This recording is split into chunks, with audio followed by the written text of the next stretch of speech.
So with the impact to my business and income, will this delay my retirement? I know you're worried, Marshall, but based on the original plan we came up with, you're only about 6 months behind. I thought it would be years, not months. You should feel good. Remember, you've got a plan. Thanks. With change comes questions. See the impact of your money decisions before you make them with RBC Wealth Plan.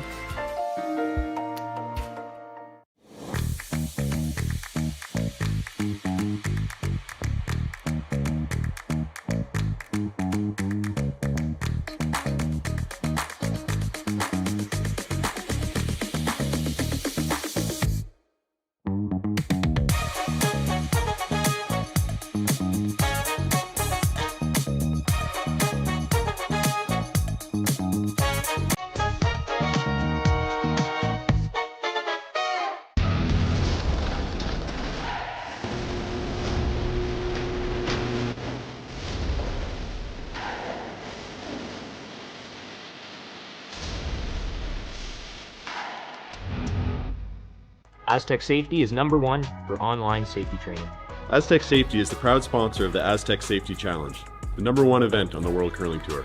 And Aztec Safety has been a proud sponsor of Team Jacobs on our quest to represent Canada at the Olympic Games.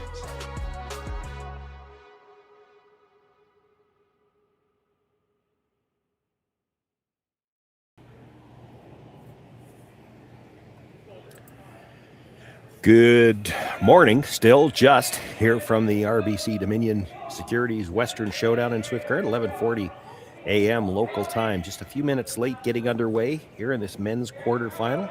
It's going to be a busy day of curling action here from Swift Current. The draws are stacked rather tight. That's just one of the side effects of having the men and women playing together. You get to Championship Sunday, there's a lot of curling to be done and taxing on the ice crew as much as anything else. This quarterfinal matchup that we're featuring here, we've got Mike McEwen, registered out of the Nutana Curling Club in Saskatoon, playing against Scotland's Bruce Mouat.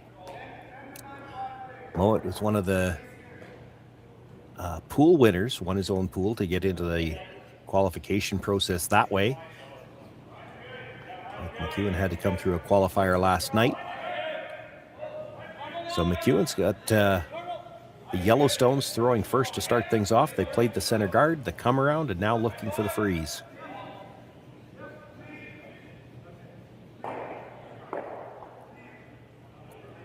Daniel Marsh will put that right on the top of that redstone, taps it back a couple of inches, but does leave the yellow partly under cover.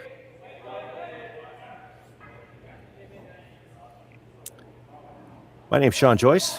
Thank you all for joining us here this morning and all weekend long. Still a couple of draws after this one.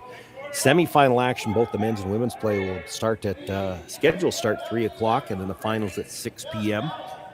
There is a chance we'll be a few minutes late, depending on how these draws run and the ice prep time. But stay with us on Curling Stadium, and we'll get all the action to you here live.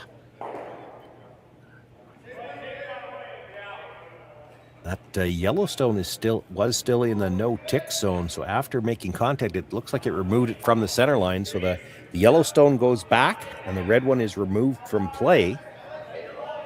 You can move it, you just can't move it off the center line, and it went just a little bit too far.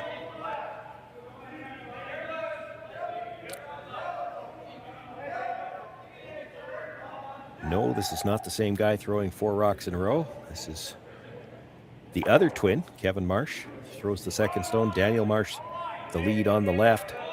Colton Flash throws the third stones with his brush down in the white hoodie. And Mike McEwen in the house skips this team, and he will throw the last pair. This one is really running straight on them. Now, can they chip to dead frozen? Now, they got the chip to dead frozen, but the shooter rolls to a position where they could double the 2 yellows out.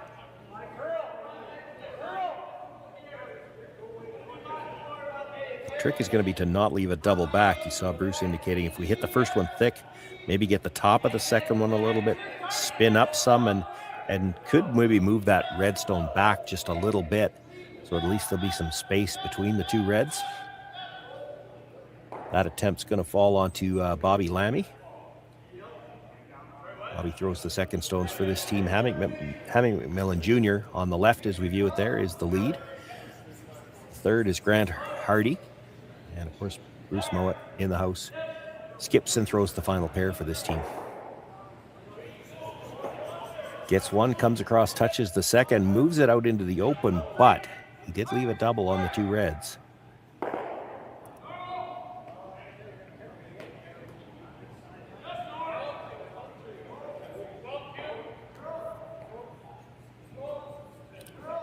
Kevin Marsh, in addition to throwing the second stones, he is the one that holds the broom for Mike McEwen when he throws. They like to take advantage of Colton Flash's brushing ability. Makes the hit, clips the second one, enough to get it out. McEwen sits two here early on in this opening end of play.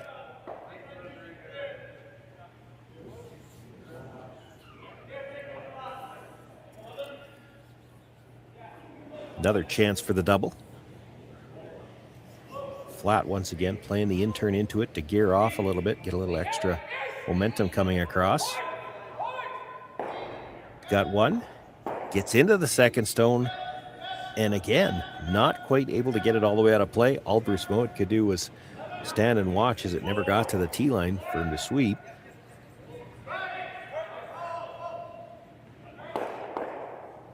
So Colton Flash now with a chance to hit, perhaps roll behind cover, sit two, and at the very least keep the chance to force here in this opening end.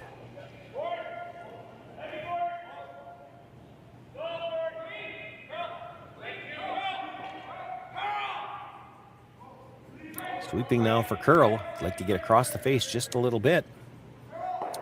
This might have been plan B. They straightened it out at the end, maybe thinking, well, if we're not going to get under, we better not leave it where the roll's too easy.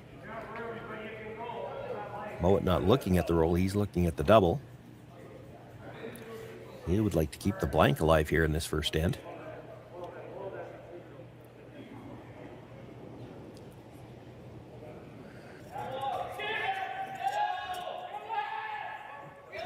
On the brush right away. It's very thin to make the double.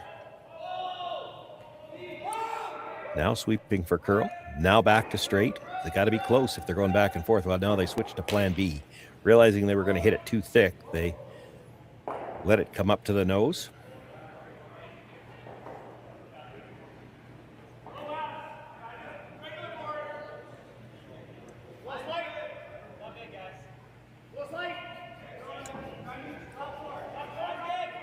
So another opportunity for Colton Flash to try to roll behind cover.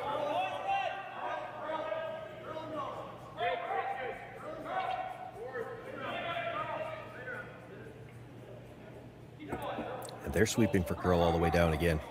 He's going to get a little bit of finish here. He gets the hit. Rolls just edge to edge with the guard, but the shooter's still fully exposed.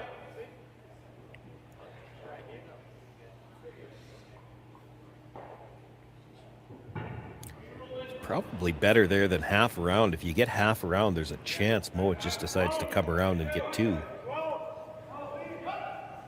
They're still looking at the double. It's very thin now. It's creeped up a couple of rocks higher in the house.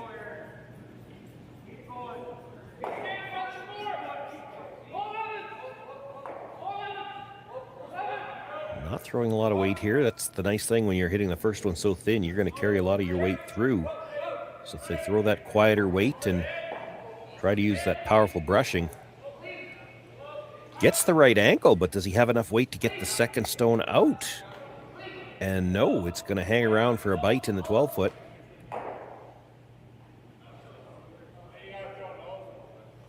They did leave that Yellowstone just out the back of the rings. There's a potential jam on the red, so Mike has to be a little careful how he plays this red stone.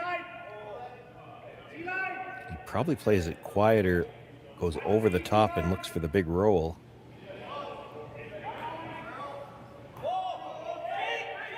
Yep, that's your choices. It's either the big roll or you're right on the nose. You chip that yellow out on the way by, but your sliver on the outside, you roll out. You're a sliver across the face, you jam it.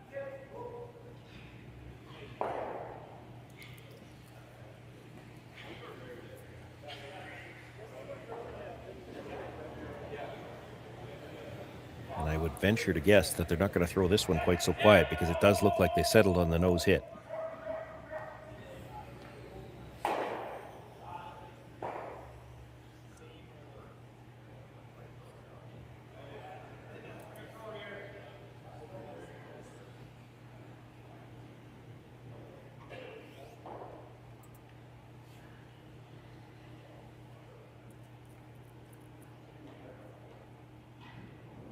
Mike McEwen with his first here in the opening end. Looking for the delicate hit on the side. Needs to hold his shooter in the rings as well to sit two and keep the force alive. They were on the brush right away. This is plan B, as it actually did cross a bit. Even with that weight, the jam stays out of the rings and the shooter stays in, so he does sit two.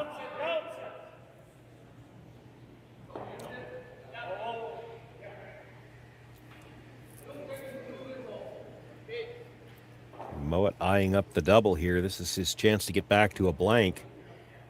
A lot of distance between those rocks, but the angle's pretty good. Half a rock is going to be close. And with half a rock, you'll carry a lot of weight coming across. Be throwing this one a little bit harder.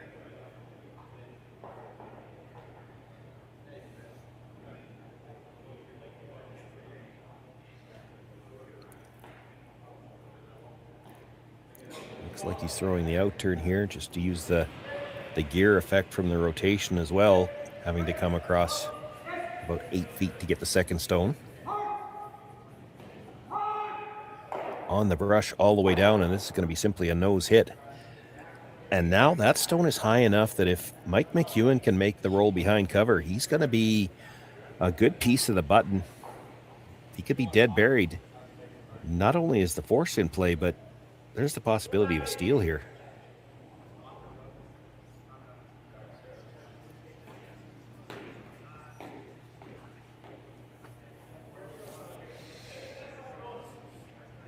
Has to make the roll.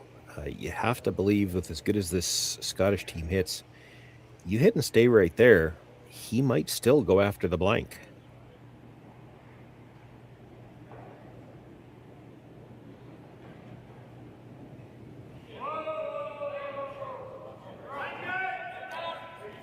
Well, they're already sweeping for curls. This might have been a little bit on the full side.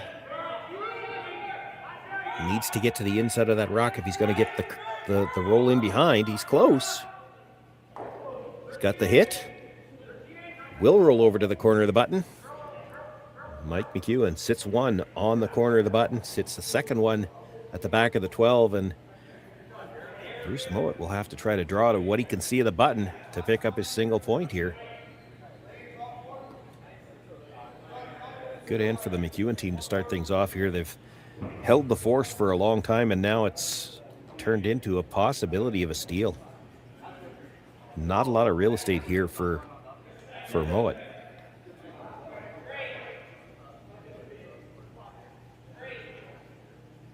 Even in the first end, you expect them to be close. Both teams have a practice session before the game. Hammer was predetermined for this game, but so much of that practice session still geared towards the draw to the button.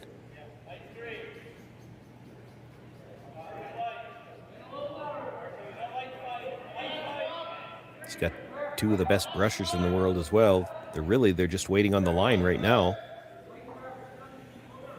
Line is close, starting to move now. Where's it going to stop? It'll get to the button.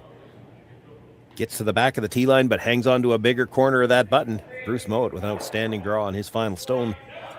Picks up the single point here, but that's the force Mike McEwen was looking for. He's got last rock now going into the second.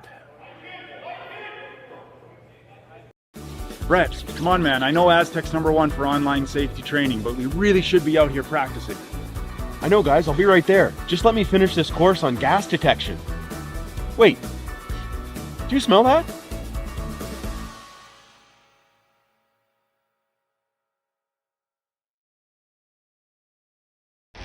The 2025-2026 Grand Slam of Curling schedule is out, with big events happening all over Canada, like the Masters heading to London in September, the Tour Challenge from Nisku this October, the Canadian Open from Saskatoon in December, and the Players' Championship from Steinbeck coming in January. Early bird, weekend, and full event passes on sale now at gsoctickets.com. Let's rock.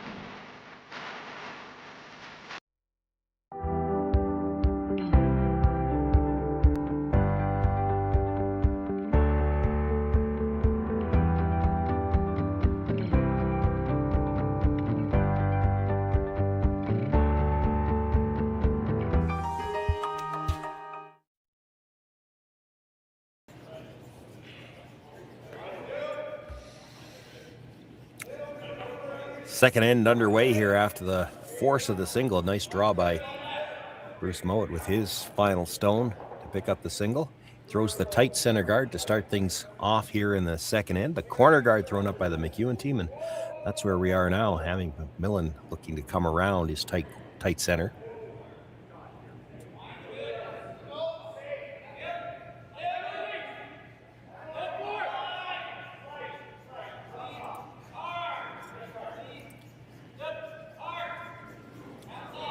Grant Hardy on the brush.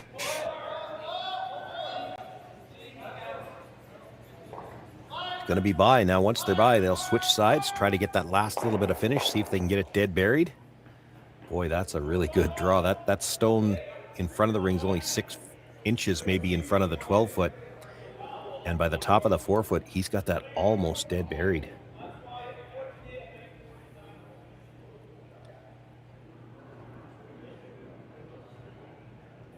Daniel Marsh now will be asked to try to come down and follow that stone, sit in front of it.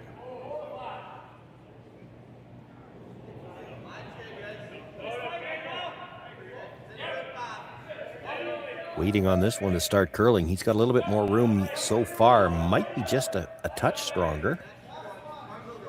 Well, it's finishing in there nicely now. He will come down, nudge it a few inches.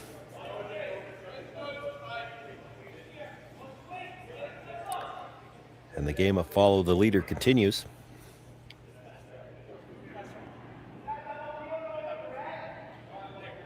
Bobby Lammy now trying to put another one on top of that lineup that's starting to form in the 4-foot.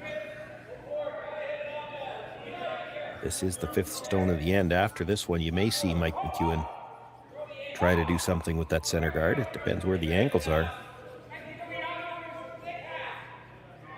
They're looking for more curl there than what they got.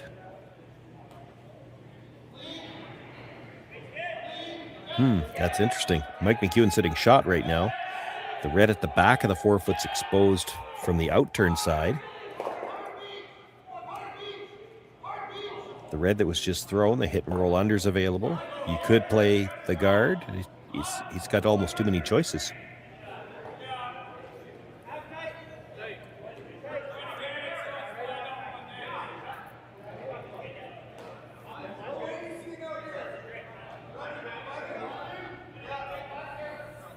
They've decided to make the play on the stone in the top of the 8-foot, try to get under as well. Not throwing a lot of weight here. It's not absolutely critical that they kill the red. They got to get it to the back of the house.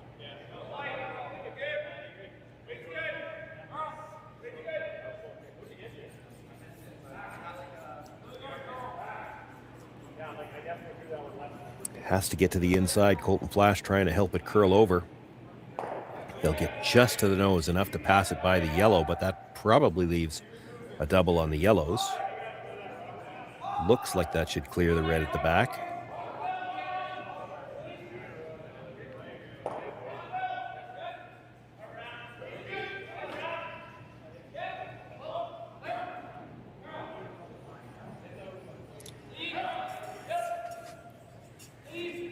Well, in this one, the brush is on right away.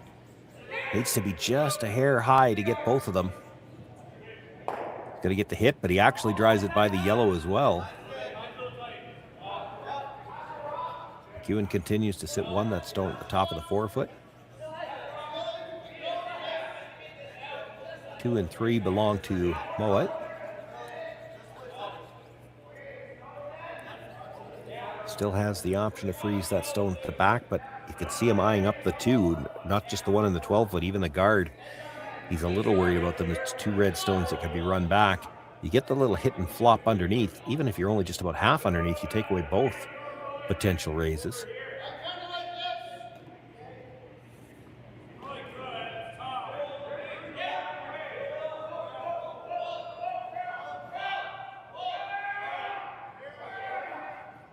Now they're looking at possibly getting the big roll all the way in behind the corner. So this will be thinking about, well, if we ever get a chance to blow up the middle, this rock could be one that ends up on the scoreboard if we can get something in behind the corner guard here.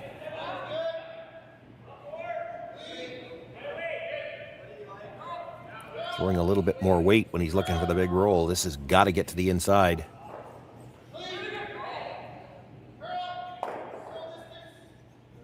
And it actually rubs that yellow on the way by just enough to put it all the way under cover. That might actually work for them. It's still shot rock. For Mouat to try the double now, it's pretty hard to hold the shooter.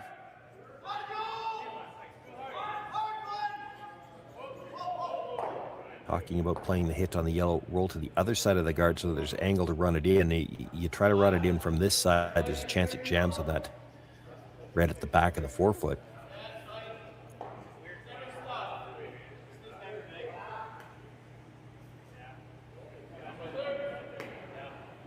Still considering the double. The concern I'm sure that they have with the double, if you roll out, play the double and roll out, Mike McEwen's going to hit the stone at the back, and you might be looking at a blank. They'd like to force a score here yet.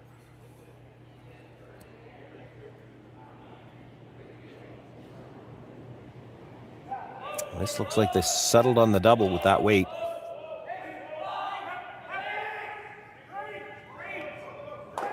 Makes the hit, catches the second one. They both leave easy, and the shooter will roll out of play as well.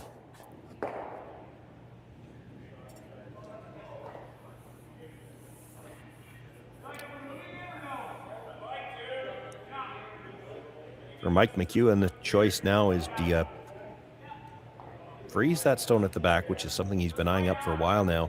It is a tough freeze because of where that corner guard is. Or do you play the hit and roll to the corner? You'll be behind the tee line.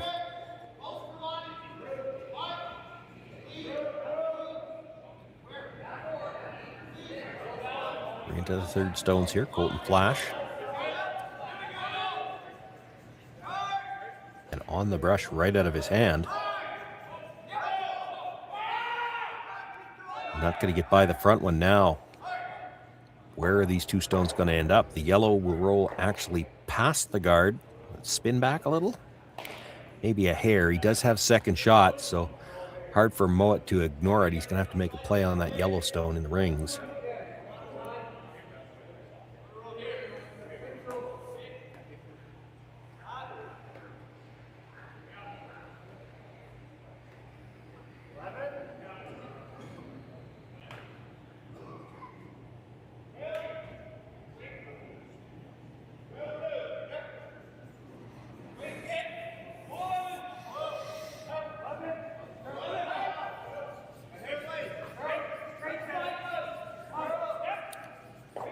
Looking for some curl. Still slightly on the outside of this. He'll get rid of the yellow, but does stay in the edge of the 12-foot.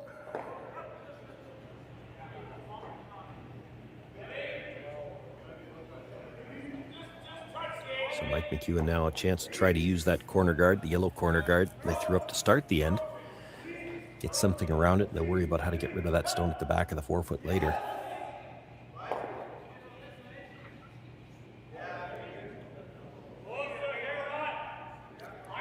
Final of the third stones this end. Colton Flash with the in-turn come-around attempt on the corner guard.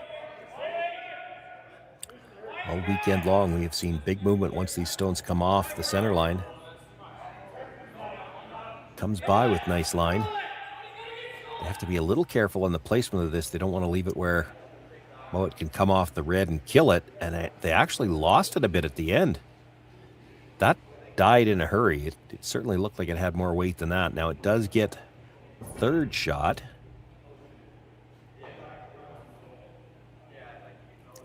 But looked like it was headed for the 8-foot. Now Mouat can ignore it. Where do you put the next stone, though? You can't leave a triple.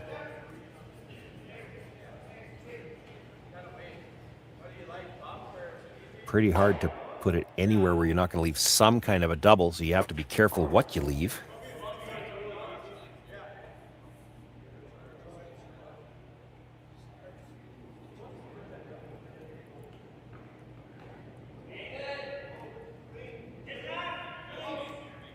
Even talked about coming off his own stone at the edge of the 12 foot. That's fourth shot. It's not like you're going to come back in to be a factor, but it's the way you could get underneath there. One of the ways you could get underneath that yellow stone in the 12.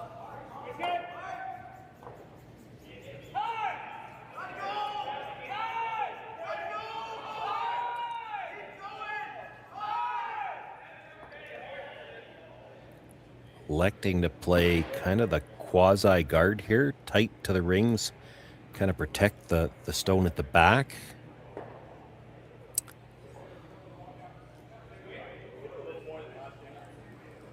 Not the most comfortable guard to throw. You've seen Mike, he's wanted to play the freeze on that back stone a couple of times already. You might force him to play it now.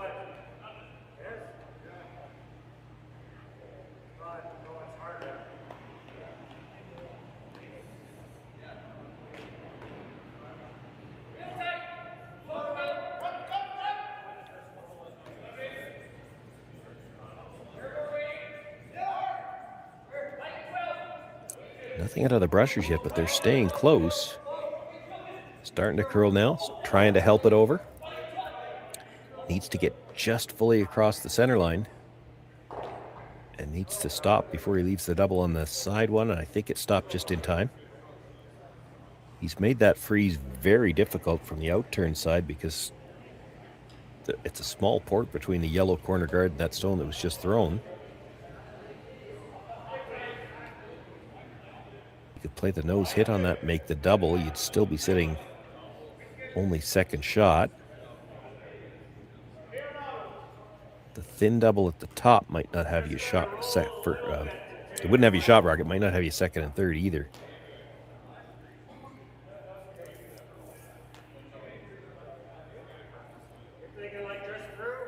Colton's wondering if you just play the slash double and then your shot buried at least. A case to be made for that. Mike's still looking at the port to get to shot rock. He's wanted to play this freeze for much of this end. Now, I don't know if he's looking at it as a freeze or a shot where they'd have to move it.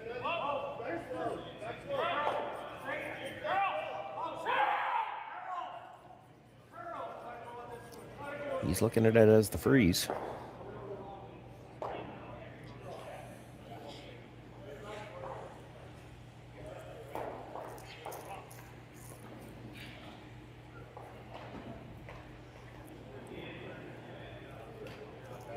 A lot of surfaces that these teams play on, this shot wouldn't even be possible, but it might be able to hold the line well enough to negotiate that port here in Swift Current.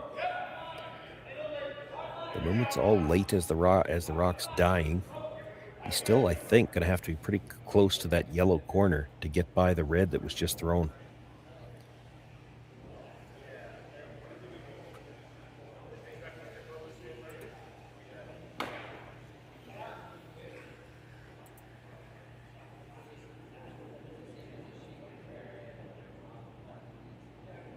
So Mike McEwen with his first, trying to negotiate a reverse staggered tight port to get Frozen down to shot rock. See if he can't set up a chance to get his deuce here in this second end.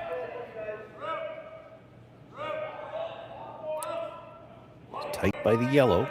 Should start to move as it's coming into the ring. So he's got the port.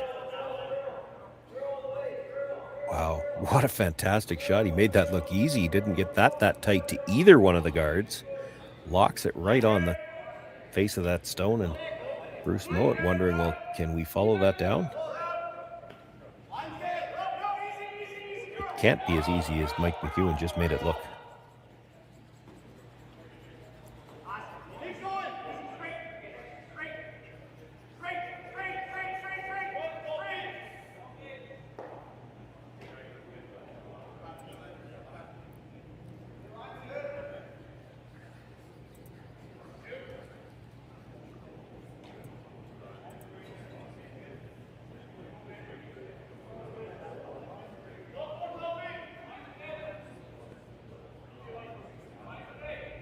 Might get at least to the face, if not the inside corner of that yellow. I think if they stay on the same angle that Mike is just at, he might be able to play the red slash it.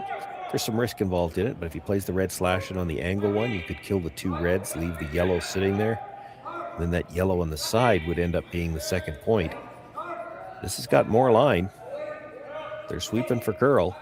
They got it off the corner guard. Now it's starting to move. Can he get ever so slightly across the face? I think he's going to. Up to the nose anyway. Boy, that's an outstanding shot.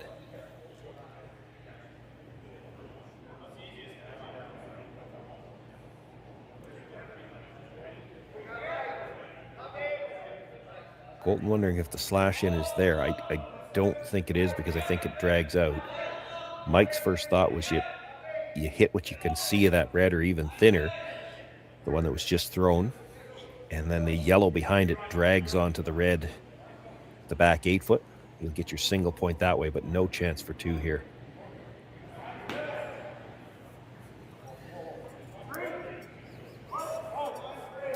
That was why it was critical for Mouat to get to the face. If he is 3 inches, let's say, for instance, closer to Kevin's broom, then that angle run in, the first red-yellow probably dead jams into that back red, and it might be for two. You'd still have to have to be willing to play with some risk, but I think McEwen very good at those angle runs. If it was there, I think he'd play it. I don't think it's there. I agree with him.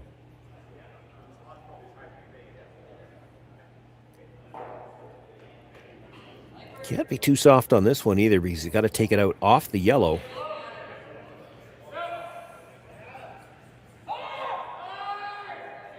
Colton Flash on the brush all the way down. He's got to get by the top one. He does. Still hit it fairly thick. Is he going to move it far enough? No. He wanted to hit that a little bit thinner. It'll hang around the back corner of the button. Bruce Mouat picks up the steal here in the second end. Now has a 2-point lead after 2 ends of play. Mike McEwen will have last rock once again in the third. Welcome to the RockShop.net, the official store for the Grand Slam of curling. Whether you're looking for the best hats, stylish clothing, fun toys, or unique accessories, the Rock Shop has it all. Shop online anytime at therockshop.net for exclusive Grand Slam of curling gear, or come see us in person at your next event. Therockshop.net, where fans find their favorite curling gear.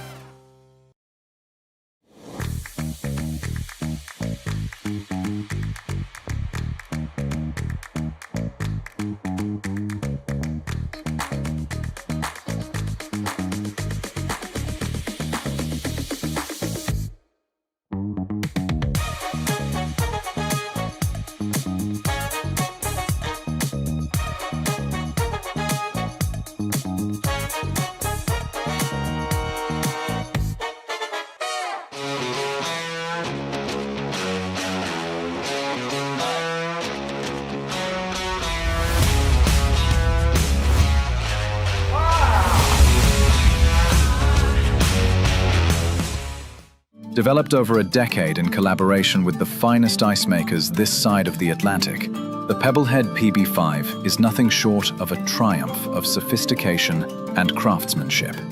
Weighing less than half its lumbering copper predecessors, yet boasting tenfold their durability, the PB5 delivers perfect, consistent ice, time after time.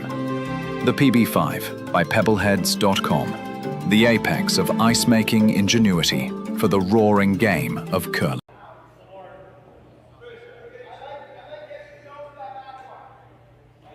Already underway here in the third end as we return from the break. We've got the center guard thrown up, the corner behind it, and now Bruce Mouat asking Hammy McMillan to try to come around the corner or the center guard. Interesting that he's coming from the same side that the corner's on, though. If you only leave it half underneath, there might be the chance to hit and roll behind the corner.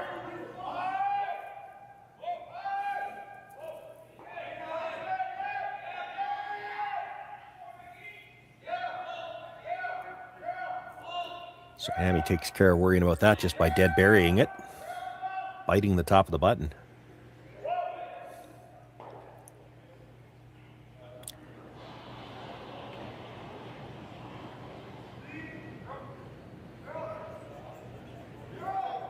Daniel Marsh trying to follow it down now.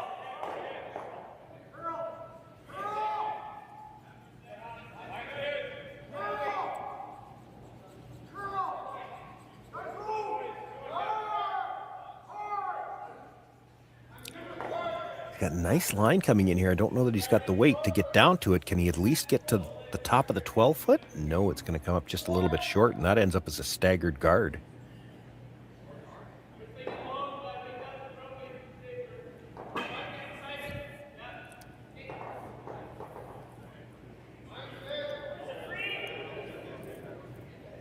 So Mouat will look to come around again, this time Bobby Lammy on the intern side.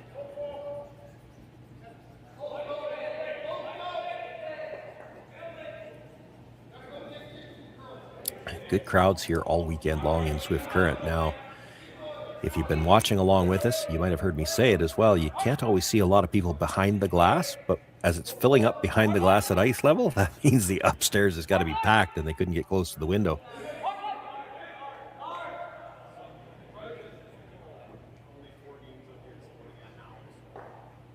Comes tight by the guard, enough weight to tap off it. He didn't get quite the line he needed to sit in front of it, so leaves a bit of a pocket. They can't really get to the inside of it enough to play the double, so they're going to look at just freezing that pocket for now.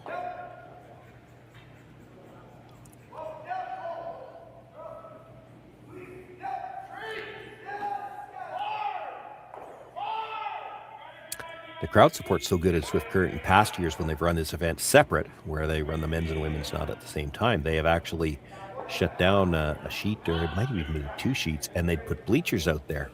And as much as it's cold out there, people are willing to brave that cold to watch some outstanding world-class curling. This week, running the men's and the women's together, of course, they need all 6 sheets. So it's been standing room only behind the glass upstairs.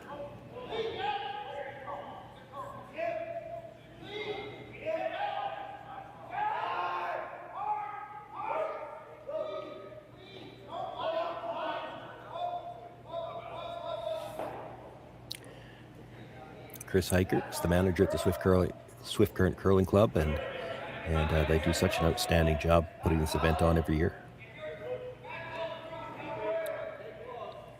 I'll tell you that I can tell you that Chris Heichert's a buddy of mine, but he's that type of buddy of mine that if I say on the air that he's a buddy of mine, he's going to be walking around telling people, Sean Joyce, never heard of him, don't know the guy.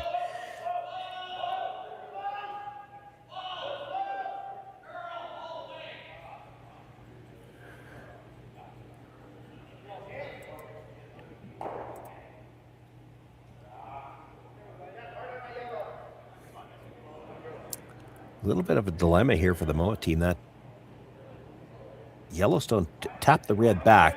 Red's still sitting 2, but the yellow's in a powerful position, and it's tough for Mouat to do anything with it.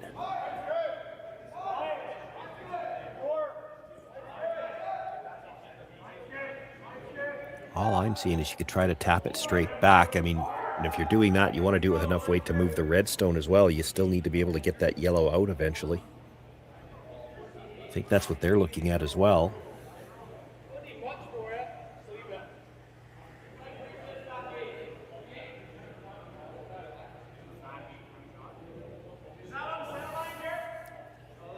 Kind of goes against your nature to you're sitting 2, we're going to tap them up so that their second shot, but I don't see any other way to move that yellow. You can't just leave it there.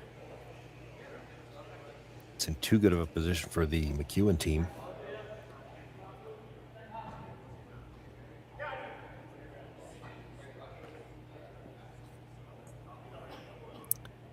You'd love to be able to get a sliver inside the nose on that yellow. It's tight by the guard to do that. There is some finish coming into the house for sure.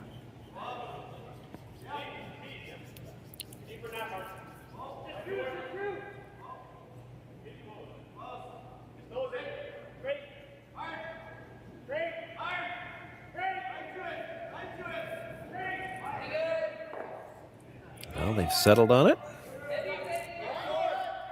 And the shot's away, and having McMillan down with the brush right away. Brushers maybe saying this is just a little on the light side. Sweeping for curl now.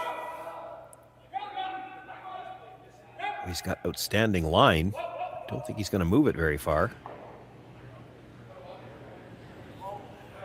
Actually managed to chip it and get his own stone a little better than half under cover. That's a pretty good result. The yellow is second shot now, but it's deep enough that you wouldn't be able to chisel it onto shot rock.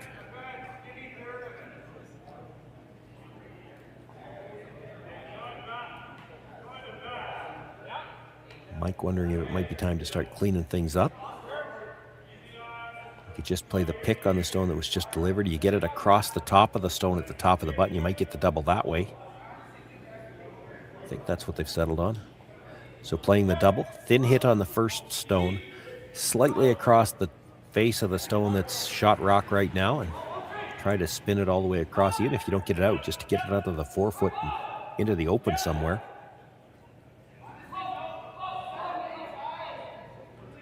Makes the hit, might be too thin to catch the second one. Well, catches it enough to move it back. That's better position because now both reds at the back of the 4-foot and the yellow can be slashed into that pocket.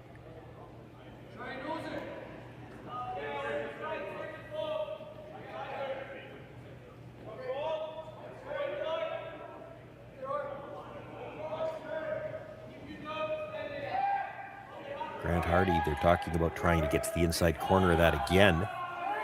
Much the same as Bobby Lammy just did. Now, Bobby did it with about back 4-foot weight. They're talking about a little more weight on this one. It does look like he might have a little bit of air on that yellow stone. Not a lot.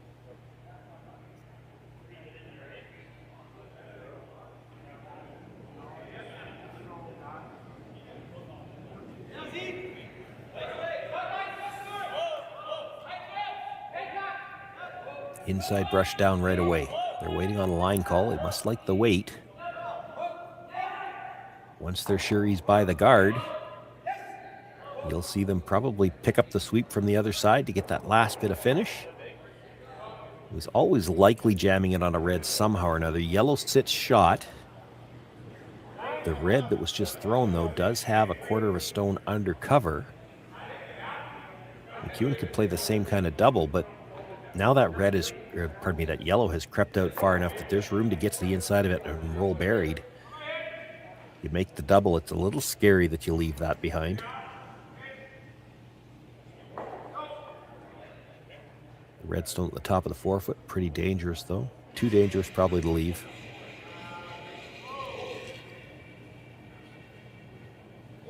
The broom goes down and here comes the rock. Colton Flash looking to get at least one. He'd love to get that second one out of the back of the 4-foot, but it goes across the face there.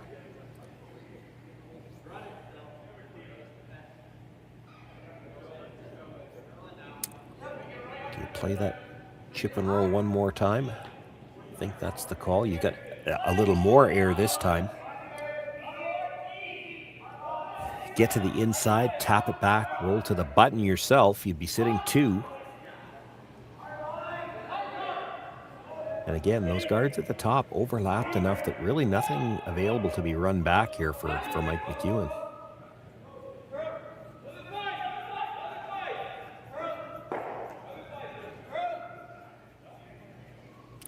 It's going to have to curl if it's going to get to the inside, though.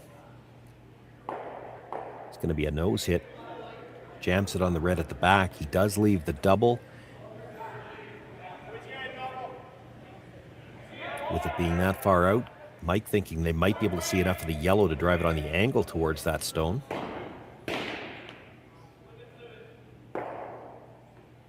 Can't drive anything straight back, but he's got some angle this time, and he thinks they can see enough of it. They still have to get tight by that red. You don't want to hit this too thin. Not throwing big weight here. They want to be able to control it with the brush. And it's not going to get by the red. Now, where does everything end up? Does the yellow spin into the rings? No. Does the red leave the rings? No.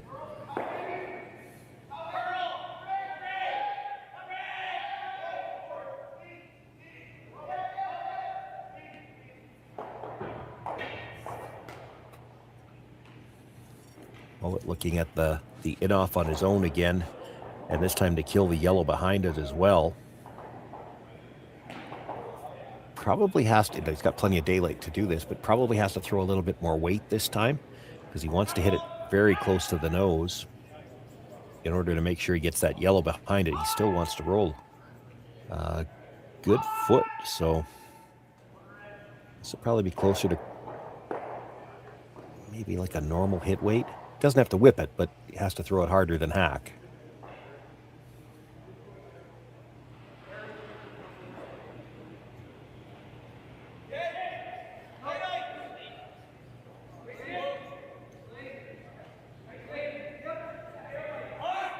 Mostly a clean brush. Now they pick it up a little bit. Oh, did they lose the line? He's going to be a little thin on that.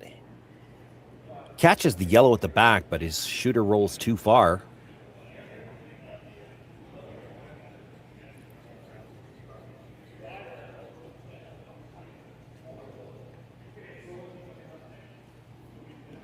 McEwen, the first thought was the draw. He's looking at the hit and roll off the one on the side. The problem is if you're frozen to either one of those stones, you're not shot. You're not buried. Hard to draw frozen to the one that's just biting the edge of the forefoot.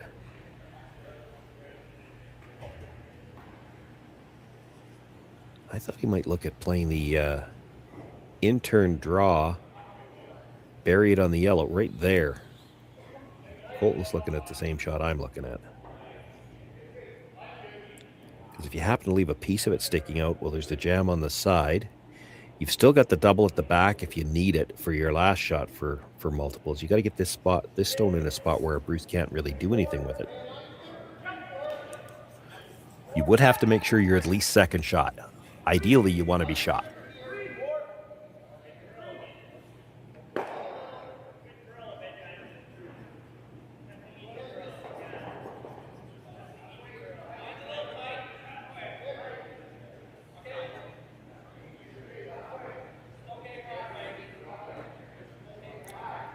As I said, the double's available at the back. The problem is you make the double now, your stone's behind the tee line.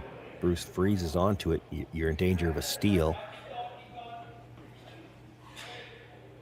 So they are going to settle on that draw. I think they're playing the draw to be buried on the top corner of the button. They talked about the freeze at the back as well.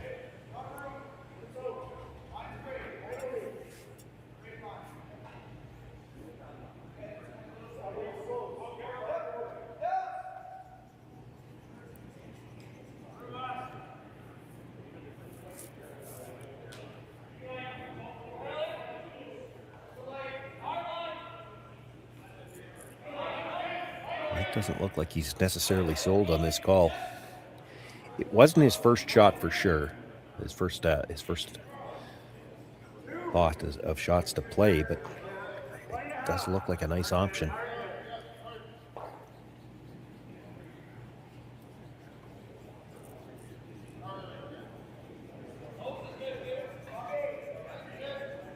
Mike McEwen with his first. Both brushes to go down right away. It's usually an indication they think this might be a little bit light. He's got to get at least second shot here.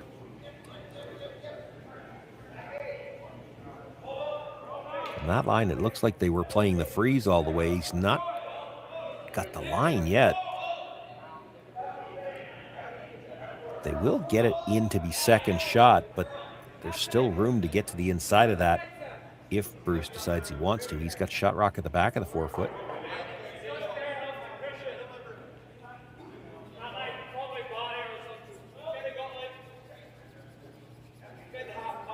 Might be thinking about playing off his own. Sit two. It's hard to not leave a raised double like that, though.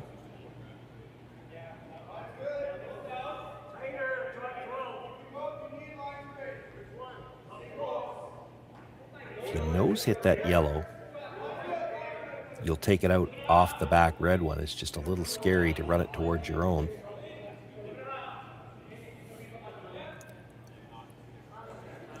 They're thinking about throwing a guard, I think. What they're worried about is, does Mike have a way to get to shot rock? And he's got the double off the two reds at the back. Maybe they don't think he can see enough of the red. He's also got a couple of yellow corner guards that he could run in. So I don't think the guard's an option.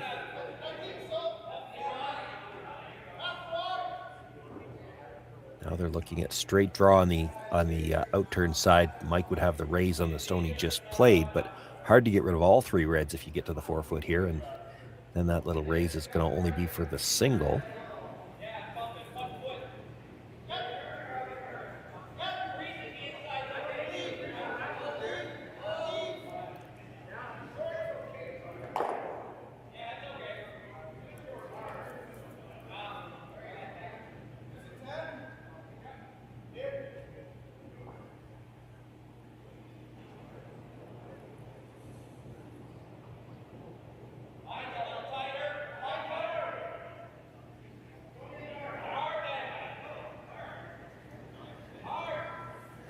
So they're opting for the draw. Mouat right now sitting one at the back of the 4 foot. That stone just delivered by Mike McEwen is second shot at the top of the 4. One more final thought about trying to blast it off the red. You couldn't convince him. So looking to draw in for either shot or second. He'd be sitting 2. Another rock biting the 4 foot, and then we'll see how the angles sit. Mike McEwen will probably take a look at those run-ins from the angle guards. He's very good at those. He's made some highlight reel shots. We've all seen the videos. He's still got the short runner on his stone in the 4 foot, but hard to see how that could be for more than one. This has got to get by that stone out front, though. This is curling hard. I don't think they're getting by. So now can they chip it to actually guard the short tap? Well, the short tap is still there if Mike wants to play for just one. The stone that just got tapped into the rings could be run back for a double. Run it to the stone at the side of the 4 foot, come across, get the one at the back of the 4 foot. That's for 2.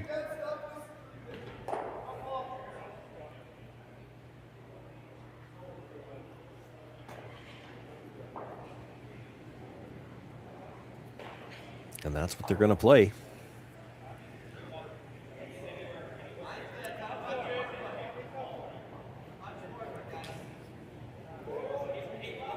Anybody who's been watching all weekend heard me say, I need a telestrator?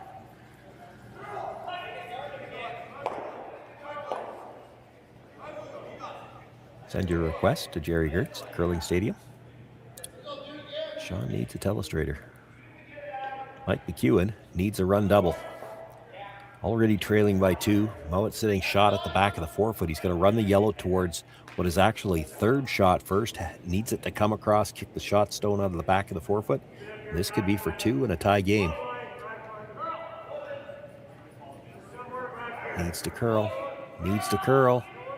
He's close. He's got 1. He's got 2, but only rubbed the second one. Won't move it very far, and the ray stone wiggles through. It's another steal of 1 for Bruce Mouat. He's taken 1 point at a time, but he's got a 3-point lead now after 3 ends of play, and McEwen will once again have last rock in the 4th. Hey Mark, you ready for this game tonight? Yeah, I'm excited, man. Cupsy, what are you doing over there? Don't worry, boys. Was just on AztecSafety.com, took a fire extinguisher safety course. Paul, I'm putting out the fires from now on. Woo!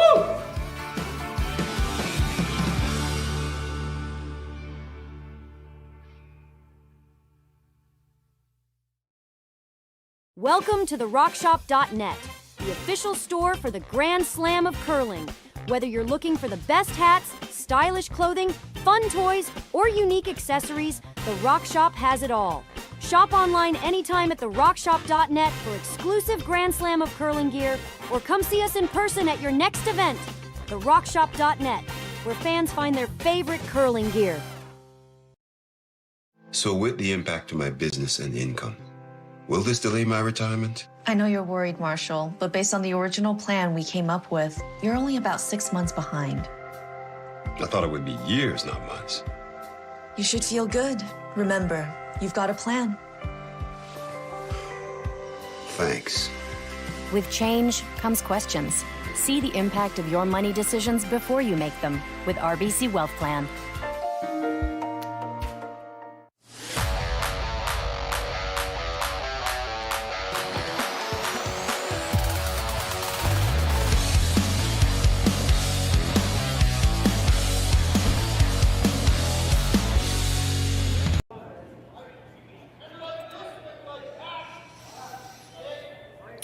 Well, if there weren't two kinds of luck right now, Mike McEwen wouldn't be having any.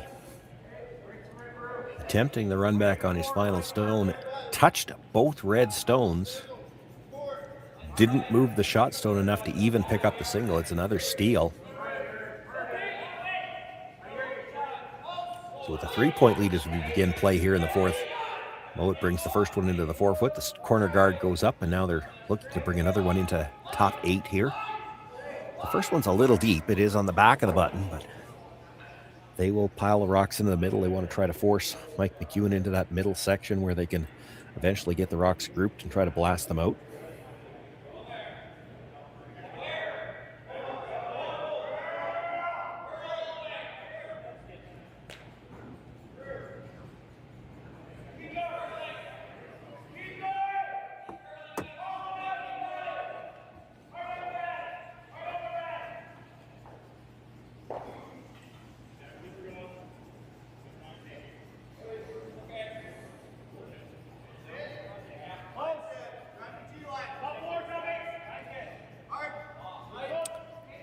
McEwen splits the house with 2 corner guards now.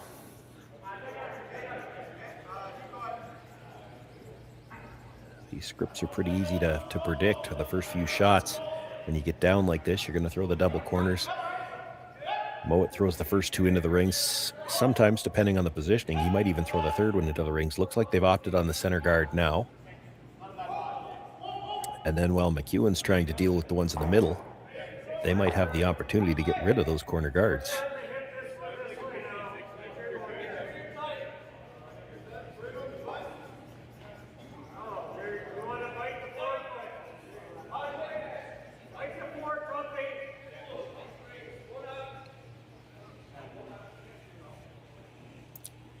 That is the 5th stone of the end, so Mike could try to get rid of all 3 of them here, and I think that might be the option. Try to move them all anyway. Almost straight back. Important to try to keep the shooter out front somewhere if you can. Not necessarily right on the center line, but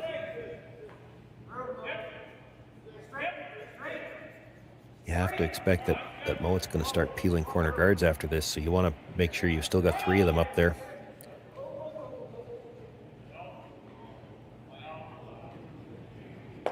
It's going to be a little thin. He just gets the straight peel in the top one. Well, if that being the case, Mouat has the choice. He could guard one more time, but there's angle there for the double peel right now. You make the double peel and roll into the house. There's probably no more guards to deal with this end.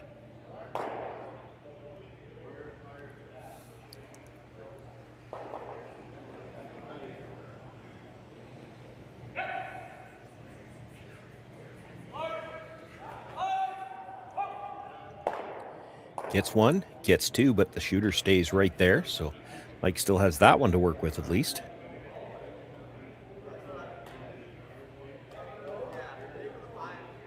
Looking to play the hit on the stone of the 8-foot and roll under.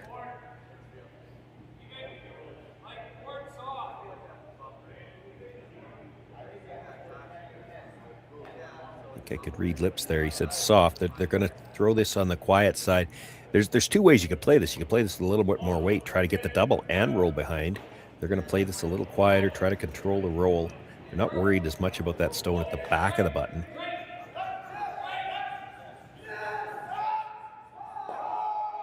Gets the tap. He will roll out past the guard, but that's never necessarily bad. In fact, you could see Bruce Mouat talking. Do we try running the guard?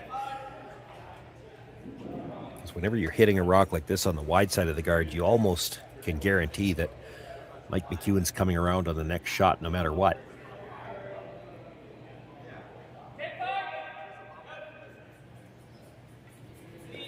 Maybe the only way to stop is if you can roll right back to the center line. There is room to do that.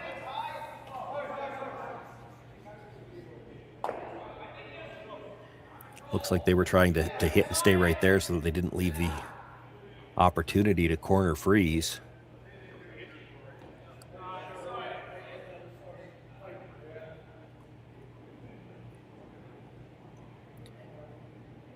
Will be the draw attempt now for Colton Flash. Looks like he can just get corner frozen. He'd be second shot rock.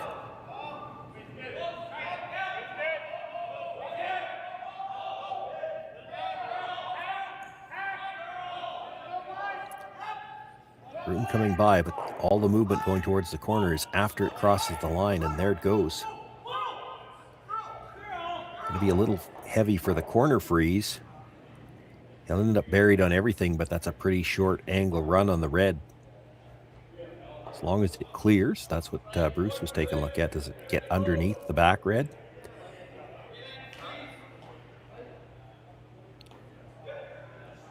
He's not sure that it does, actually. It looks like he thinks it might clip the other red. From the overhead, it looks like it might go under, but...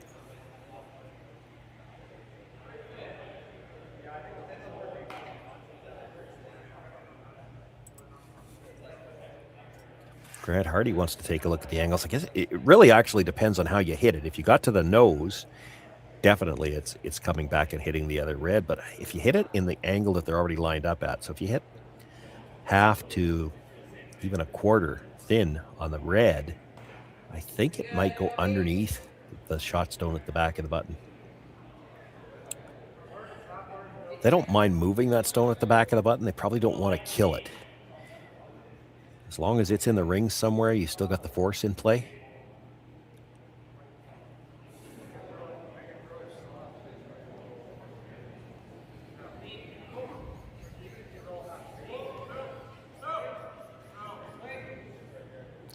Gets it nice and thin. Does still clip it. The yellow will leave, and the red does hang around in the 12-foot on the other side. So Mouat sits too, and maybe most importantly, the shot rock is dead buried. So the corner freeze, you've either got to bump it a little bit or you've got to stay on a fairly steep corner to get shot rock. Half a rock in front of it's still good. You might not be shot just yet, but if you're not going to be shot, you need a little piece of the yellow exposed so that you've got a chance to promote it later.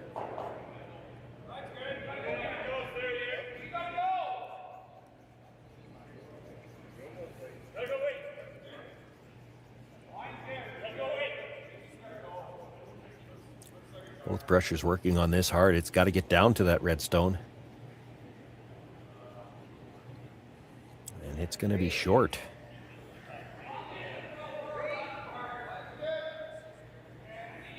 Well, now if you're Mouat, you can't just simply split the rings because he'll still try to come around. So if you're going to draw open side, you got to be close to the forefoot. You've got to put it in a spot where he kind of has to play it. Grant Hardy wondering about coming around themselves just to take away the path. I don't think he's going to talk Bruce Mouat into it. He's still like, draw to the other side. You want to maybe bite the edge of the forefoot. Oh, maybe he did talk him into it. Thinking about trying to cut off the path to come around those two guards.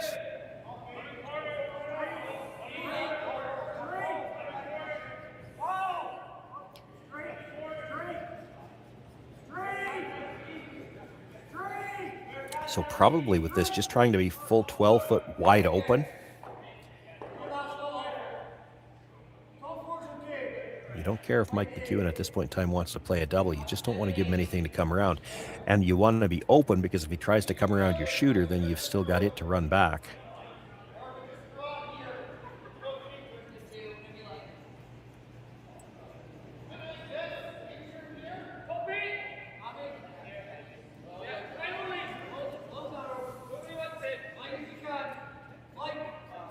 Brushers are staying close. That's usually a good sign. They like the weight.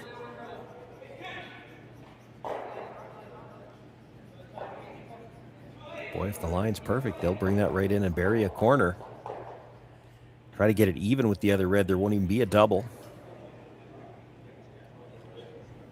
Well, if there's the slash double, you're probably losing the shooter. You could almost make the triple. Now, all that does is get you back to a blank.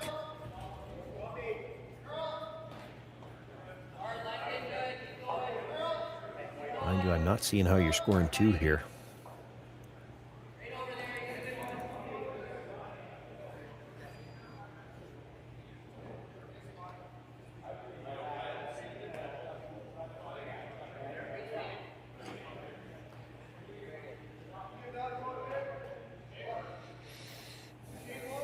The only other shot I see to maybe try to set up a score is red guard onto yellow guard, slash it back, try to get to the shot stone, and hope to leave something in front of it. That is a high risk for low reward type of shot. I mean, it might give you a shot for 2, but more than likely it still ends up forced. And that's assuming you make it. This is a much more makeable shot. He's got the angles are about right to get the triple.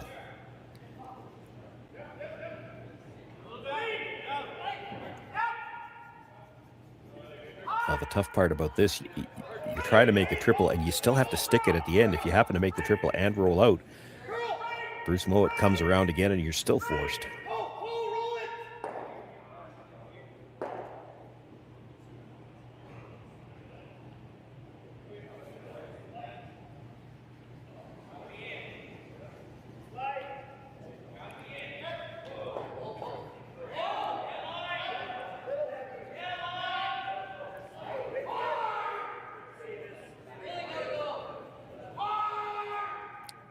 It's about a quarter of a stone on the first one. Daniel Marsh on the brush right away. It backed away now. He's close. He's got 1. He's got 2. The shooter comes across, does stick on the back one, makes the triple. Mike McEwen. Great shot here in the fourth end to get out of a little bit of trouble. Not looking good to try to score 2. Needs this triple just to make sure he's got a chance to get back to the blank. And as good as the shot is, that critical part is he made it so good he sticks his own shot. Take a look at the shooter coming back. Dead, sticks it on that stone in the back, stays in play. Bruce Mouat probably has to make a play on that shot now, and that means you're going to have a chance for the blank. Had that rolled out, you know, as good as that shot is, you roll out, he still comes around.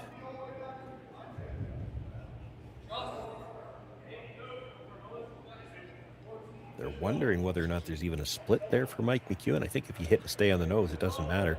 Hit and roll to the 8-foot even.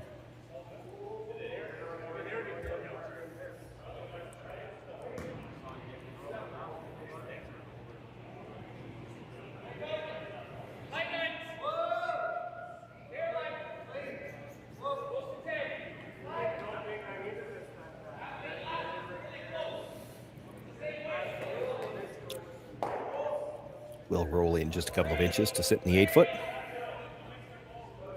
All Mike's got is the chance to hit and roll out for the blank, but that still looks better than what it was looking like a few minutes ago.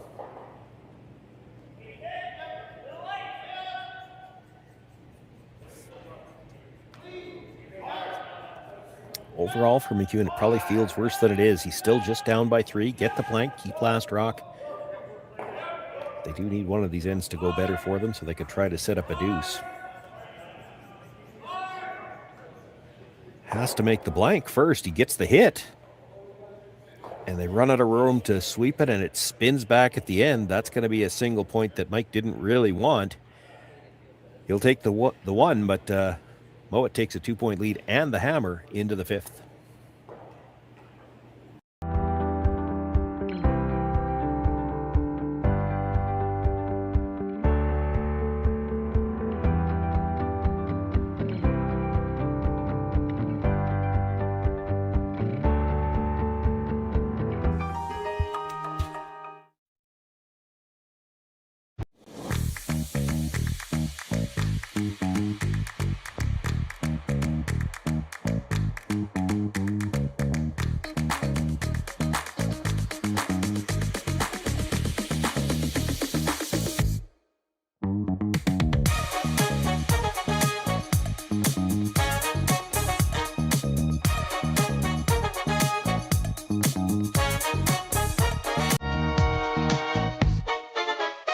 Hey Ben, what's the Aztec Safety online e-learning website again? Yeah, that would be aztecsafety.com. Fire extinguisher and firefighting, we'll send that one to Paul. Ah, now here's a course I should probably take. Conflict resolution. Power line safety. Yeah, I thought it might help me with my line calls. Did you know this Aztec website has over 100 safety courses? Jeez. Aztec Safety online course. Ground disturbance. Could have used that a few seconds ago.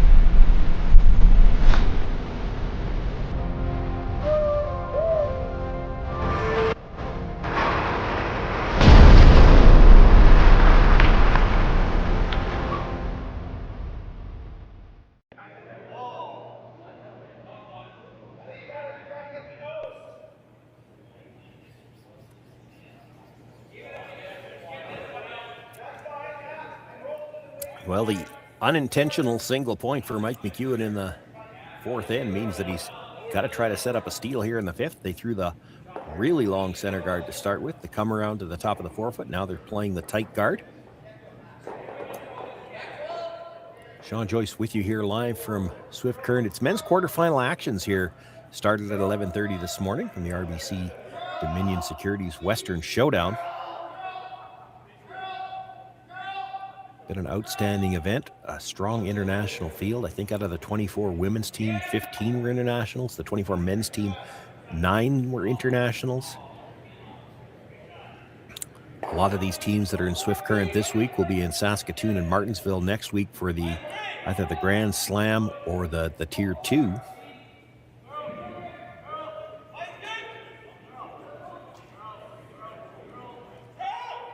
Using this event as a tune-up.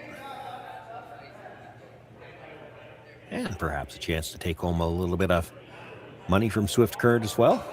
These teams chasing that top prize.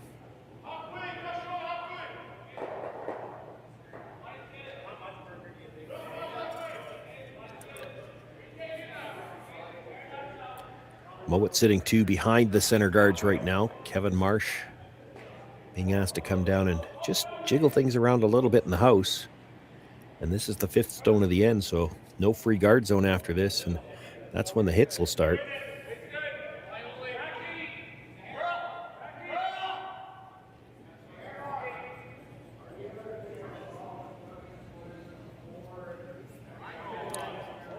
Needs this to curl. He'd like to get close to the nose on that. If he just jiggles it and pops open, Mouat will have the opportunity, if he so chooses, to just hit the red one in the rings. He may still go after the guards. Yeah, he's not as worried about the rocks in the rings right now. Looks like he's going after the double peel on the guards. Could try to run the long guard towards the yellow that was just thrown too.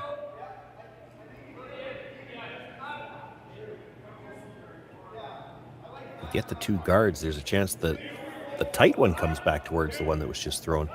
Might be able to get all 3 yellows moving.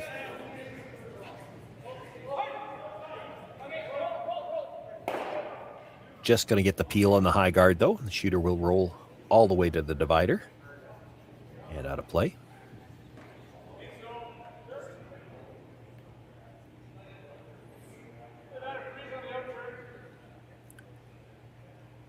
Mouat still sits 2, biting the 4. The one is behind the tee line already. Mike thinking about making a play on the other one. The problem is it leaves all his yellows on the same side of the sheet. So also thinking about the freeze on the other side.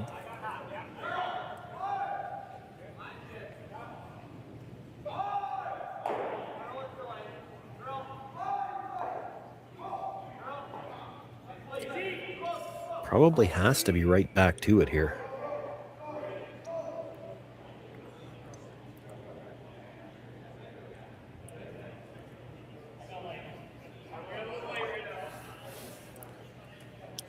Leave this in front of the tee line and it might be yellow on the red onto yellow, and all the yellows fly and the red stays. So I think you have to be all the way down to the freeze, and they're going to have to go to get it there.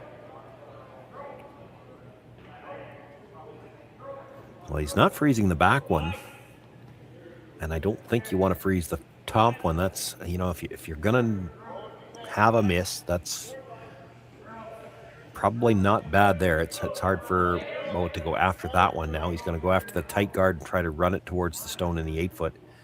Get 2 that way.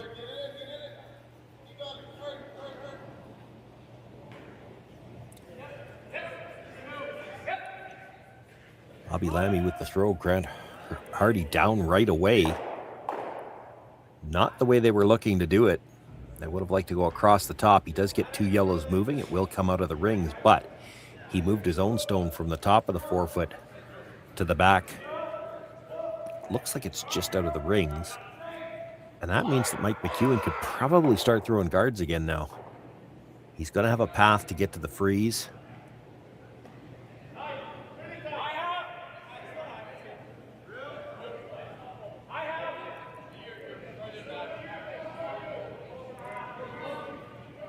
Throw a few guards, let them peel a few. Actually, with the setup in the house, you could make an argument that he can guard this now right up to his, and including Mike's first stone. He's got 2 ways into the 4-foot buried if he's got a guard.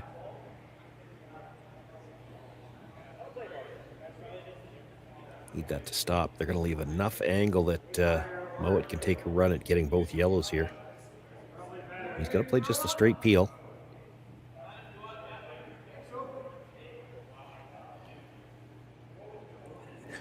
Skip always wants to play it safe. The guy in the hack thinks, I can get both of them.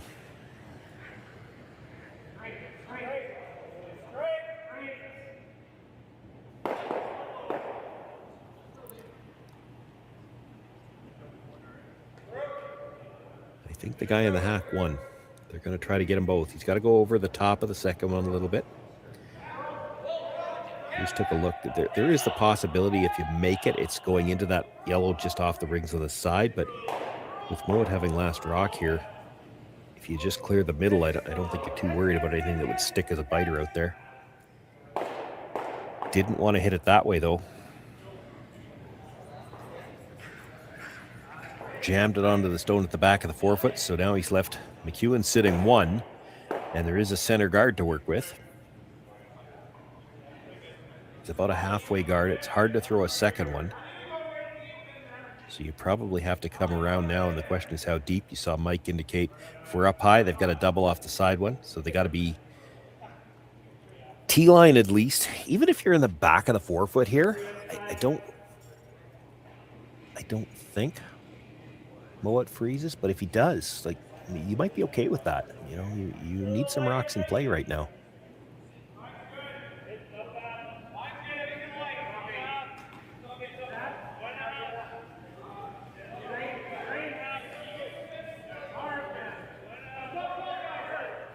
In on this almost all the way down. You don't want to leave the double on the high two, so if it's not going to be deep enough, you leave it higher, which is what they've done. Let that stop so that he can't play the double off the open stone. They're going to try to peel the red guard into that cornerstone.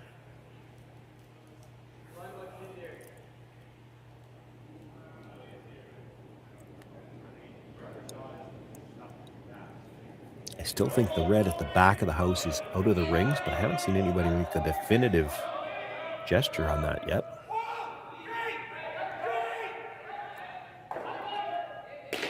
Gets one, does get the yellow stone, but the red will spin out the back as well. So Mike with his first, I have to think he's throwing the guard here. And then with his final stone, assuming the double is missed, you can either come around it or you might try to tap it straight back, just because that if you make the straight back, your shooters are rocks width higher and you can get a little more separation between the two of them that way. It's nitpicking a little bit to look for that little bit extra separation, but I'm sure they'll talk about it. Needs this guard fairly high. You know that Bruce is going to try to run the double. You could put it too close together and that just makes it a little bit easier. You do have the corner guards over on the side. You could always just come around that to get the force, but 2 down here as we play in the 5th. Mike really needs to try to set up some kind of chance for the steal.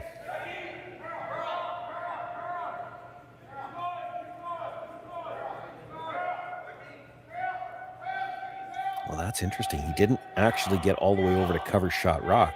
Does Bruce just take a shot at the shot stone directly and try to stay on the corner? And that's what they're going to do.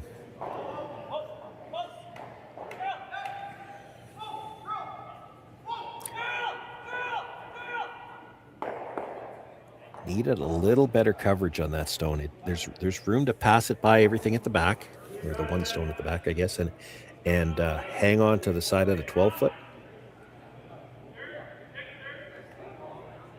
Like McEwen might have a decision to make. If that stone at the back is out, He might be able to play the hit and roll off of whatever Bruce is going to leave behind here. I don't really think that guard is good enough that you want to play the come around for your life against a possible deuce.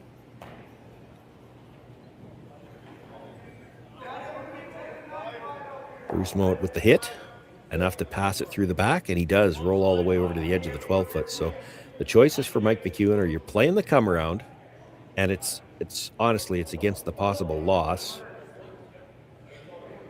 You could play the hit and roll all the way back, tough. If that stone at the back is biting, then yeah, you're playing this draw because it's probably 2 anyway.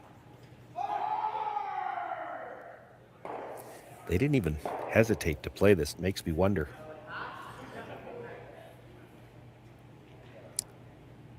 Because if that stone's out, you hit the stone on the edge of the 12-foot. Worst case scenario, it's a blank. The worst case scenario here is 2. And 2 is just too many at this point in time. You're still only 2 down. But if that stone at the back is actually biting the 12-foot, that changes everything.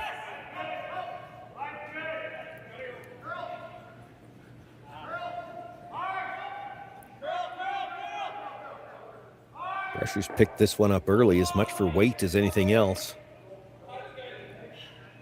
Needs to almost bite the 8-foot to get shot rock, and it's going to come up short. Now, it's definitely beating the one at the back, but it's going to be a draw for 2. And Bruce Mouat just needing half a rock in the 12-foot or better. Can open up a 4-point lead here after 5 ends of play. In a game where just nothing has gone right so far for the Mike McEwen foursome.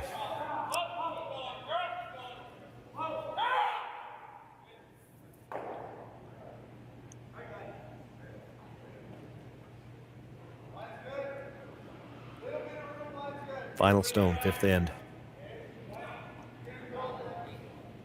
Basically just needs rings.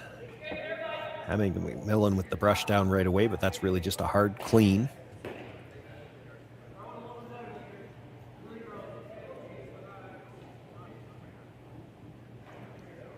A little bit of a clean from the offside as well. They're just escorting that stone right down into the 8-foot. Grab a little piece of the 4. Put 2 points on the board for Bruce Mouat here in the 5th. They open up that 4-point lead. Mike McEwen gonna have to see if he can get something going with last rock in the 6th. Brett, come on, man. I know Aztec's #1 for online safety training, but we really should be out here practicing. I know, guys. I'll be right there. Just let me finish this course on gas detection. Wait. Do you smell that?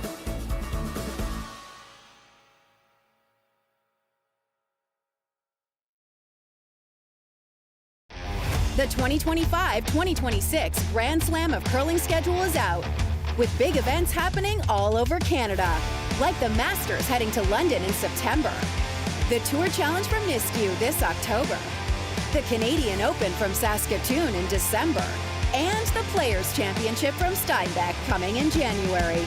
Early bird weekend and full event passes on sale now at gsoctickets.com. Let's rock!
Welcome back, everyone. Sean Joyce with you here live from the RBC Dominion Securities Western Showdown in Swift Current. Mike McEwen has got his work cut out for them. And we've seen this a couple of times throughout the event, and it's something that has, let's say, trickled its way into the game with the no-tick zone. You see with a 4-point lead, Mouat brought the first stone into the ring, slid a little deep, it's in the back forefoot. So now McEwen, needing a guard, throws the center guard so that it's in the no-tick zone, because what we've seen with corner guards, and it's a shot that crept in from doubles play, if you throw the corner guard, teams will play the tick into the ring so that they've got something they can hit on the next one. So the counter to that, some teams with last rock will throw a center guard in the no-tick zone to start things off. Things are going to get a little complicated for Mike McEwen, but that's the risk he has to take. He needs some rocks in play here. So they throw the corner guard now. This is still just the 4th stone of the end, so they can't attempt any kind of double peel yet on the next one. Ideally, you'd like to have these pretty close to even, I think.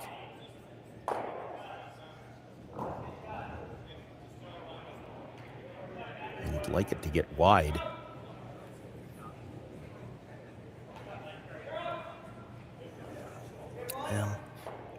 Not ideal. He's got 2 guards to work with for now. There will be a double available later on. Can't play it just yet. This is still just the 5th stone of the end.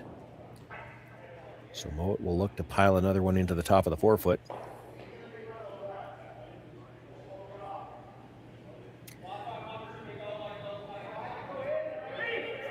And then it'll be up to the McEwen team to see if they can find a way to get something in the rings good enough that Bruce has to try to make a play on it and doesn't get a chance to peel those guards, at least not peel all of them.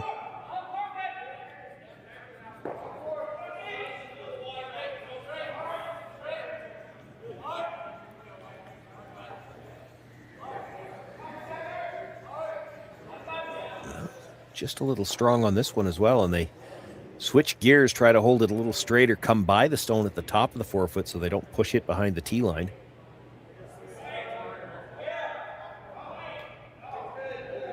Three red stones in the house belonging to Mouat, but 2 of them behind the tee line help Mike McEwen. He's looking for a way to get the 3rd one behind the tee line and possibly roll over and either get in front of that red stone at the back 8 or even behind the corner guard. He can get a lot out of this shot. As much as the game has probably felt very lopsided, for Mike McEwen, it's critical to remember you're still only down by 4. You get a deuce here, you're still in this game. You only have to steal 1 point at a time. You get forced here and you're going to have to steal a deuce somewhere along the line. That's where things get tough.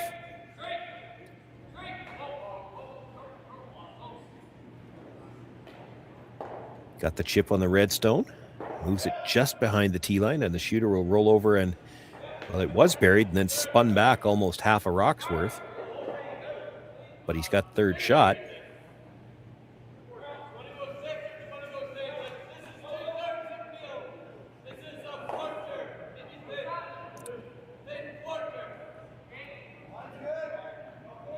No doubt that Bruce is looking for the double peel here. The question is, how do you want to play it? They've talked about hitting the first one thick, come across the top of the second one and spin up. You could also hit it thin, try to catch the back end of the second one and spin in. You have to make a clear decision, because if you're in the middle of those 2, you just roll dead into the second one and stay right there, and you actually would improve the guard position, although you'd make it your own color. Looks like with that ice, they're going to go thick, try to catch the top half of the second yellow, and have the shooter spin up and out the side.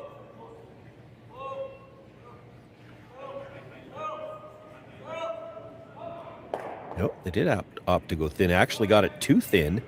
Almost missed the second one. He does move it over.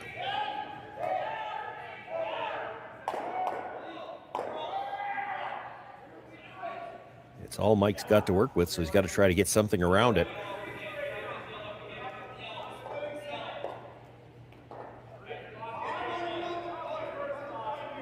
Call coming from the other end. Do we ever try the freeze now? You make the dead come around. There's a pretty good chance. Well, I was going to say there's a pretty good chance Mouat peels it, but he may just hit the open Yellowstone.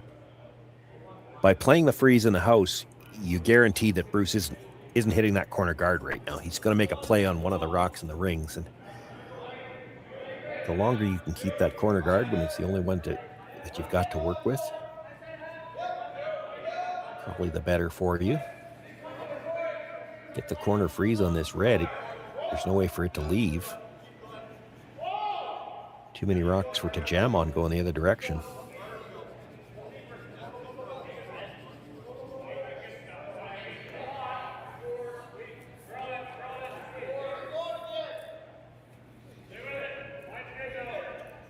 Line looks pretty good. Just a question of the weight now.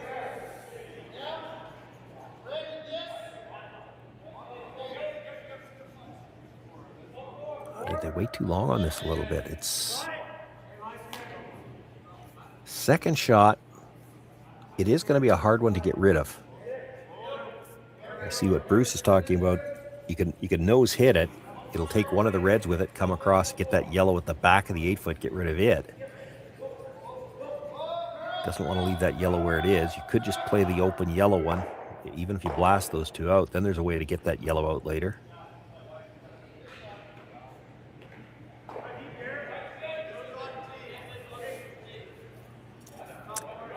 Grant Hardy doesn't have the benefit of an overhead, so he wants to come down and take a look at these angles.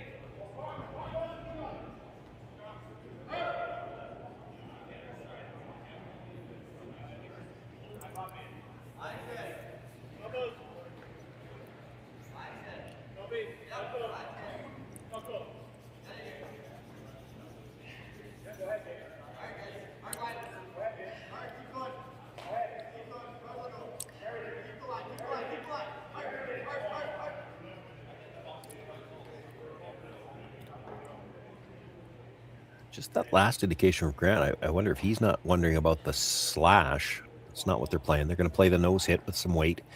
You have the yellow come straight back off the red that's got a bite of the 4-foot, or pardon me, a bite of the button. It should come across, and they're hoping it'll kick that yellow out the side. Maybe lose the red at the back 8-foot as well.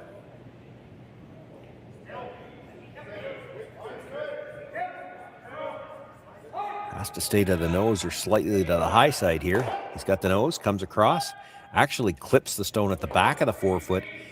And when he catches the second one, he leaves it almost dead frozen.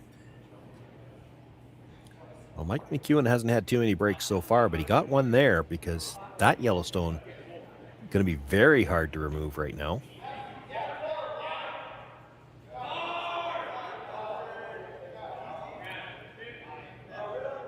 The 3 reds that are still in there, hard to come around the corner guard though, and expect that it's still going to come back into play. We talked about corner freezing the shot stone at the top of the 8-foot. It doesn't need to hit anything yet. You hit anything, it just makes it too easy to get the yellow out.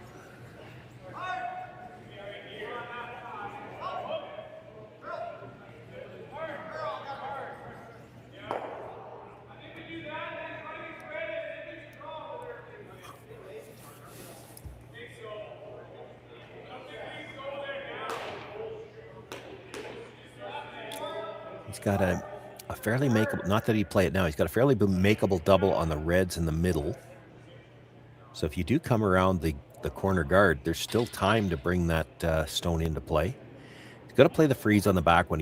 You saw him gesture about the possibility of a double, but the way they're angled, if you get to the inside corner of this stone at the back, the attempt to rattle between the 2 yellows might leave both of them in the rings.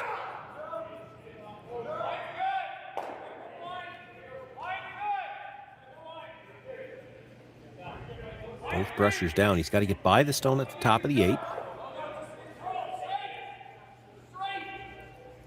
Good for line there. They want to put it right on the corner of this stone at the back. Might have left a little bit too much separation there. You could come off that side one. The side one's not going to leave because it's frozen too solidly on the red, but you can kick that yellow out the side and remove the backing on that yellow-red frozen stone.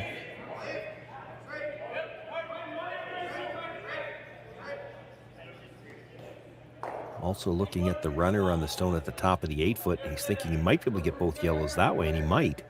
You come just across the top of the one that was just thrown with some weight. It goes out the back off the red stone, but your shooter, or the raised stone, comes straight sideways into that frozen one, and and it might be able to kick it out the side.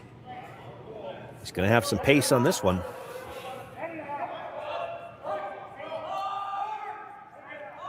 Working the brush. He's got the hit. Does get rid of the two at the back and comes across and at least breaks up that freeze for now. There's room to get the yellow out. It is still Mouat sitting 1. McEwen still sitting second shot.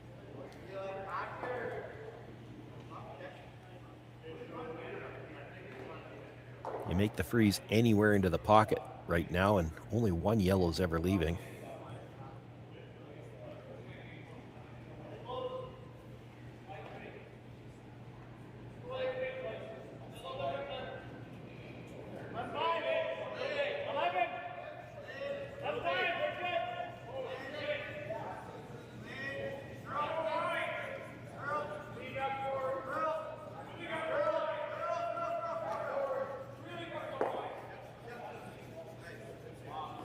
Well, you can't afford to overcurl this, though. You overcurl it and you could leave another double opportunity. So they've stopped sweeping now. They need this to stop. They can't leave a double. Well, it's thin, but it is possible. The other option is you don't even need to play the double. You hit and roll. You see what Bruce talking about. Just hit and roll, sit 2, and because you're in front of the tee line, it's still a problem for McEwen. He might have to try to corner freeze this stone.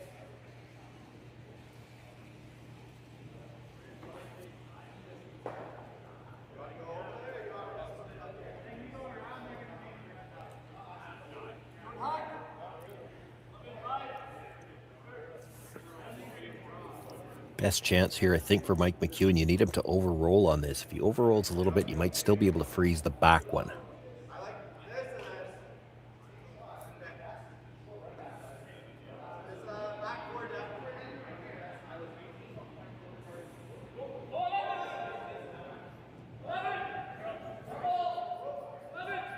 Well, they're sweeping for curl early. That gives you some hope. But they're getting that curl right now. Gets the hit. Well, he will roll too far, though. Actually rolls well too far. That's interesting. Yeah, you could freeze the one that was just thrown. Then he can't really get the back one out either. I mean, you're hoping for a chance for a double for 3 if that happens, but you lock the freeze on good enough, Mouat might have to throw a draw.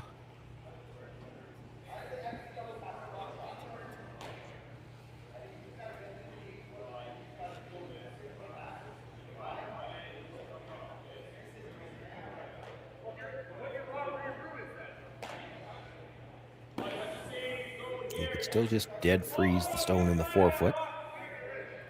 He'd likely pick the one under the back 8. He'll give you 2 right now.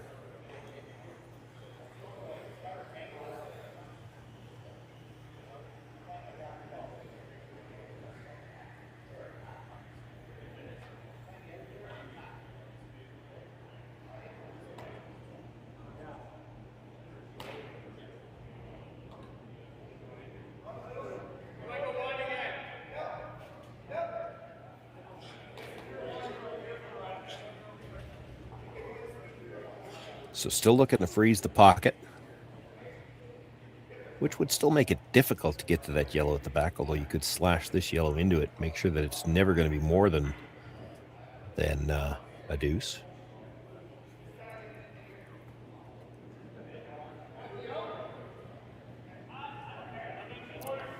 There's a chance off this that you're still not sitting shot rock, and I guess what you're hoping is if you're sitting second and third, maybe Bruce, figuring you can't get it out, just throws a draw and leaves you a double. I don't think you're going to fool him like that. He'll be happy to take 1 yellow out and give you the shot for 2, I think.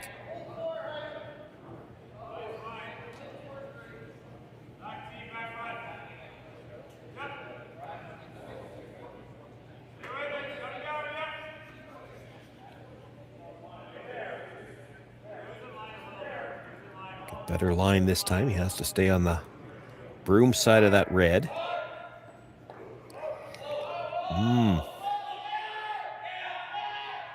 A little bump. Did he leave him room to come off the yellow full 8 foot into the side of that yellow and kick it out?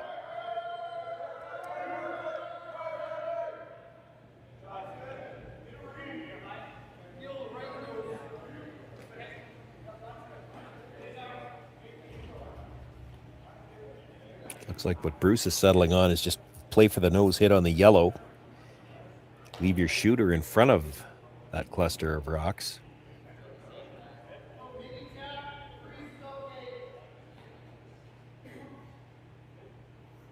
Should still rattle between them. Might even get rid of 3 of them here. 2 for sure.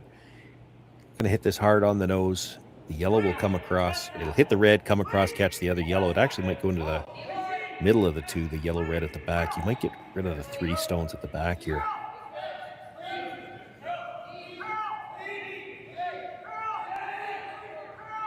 Moves 1, comes across, gets the second yellow.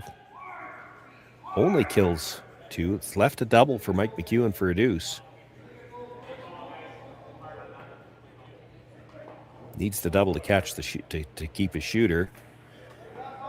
You hit the first one, have your shooter come across into that catcher.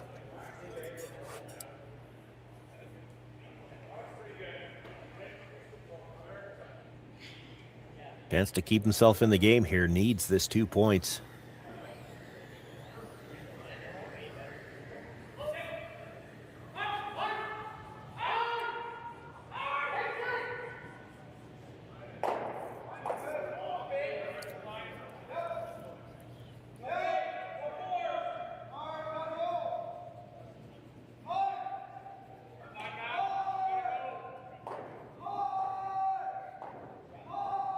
Trailing by 4. Needs the double for 2. Mike McEwen with his final stone here in the 6th. Colton Flash on the brush inside. Got the brush down early. Now they're looking for curl. This is awfully thin on the first one right now. But thick enough. Shooter does kick into that side stone. Put 2 points on the board for Mike McEwen. He closes the gap now. He trails by a score of 5-3. 2 ends left to play. It'll be Bruce Mouat with last rock in the 7th. Welcome to the RockShop.net, the official store for the Grand Slam of curling. Whether you're looking for the best hats, stylish clothing, fun toys, or unique accessories, the Rock Shop has it all. Shop online anytime at the RockShop.net for exclusive Grand Slam of curling gear, or come see us in person at your next event. The RockShop.net, where fans find their favorite curling gear.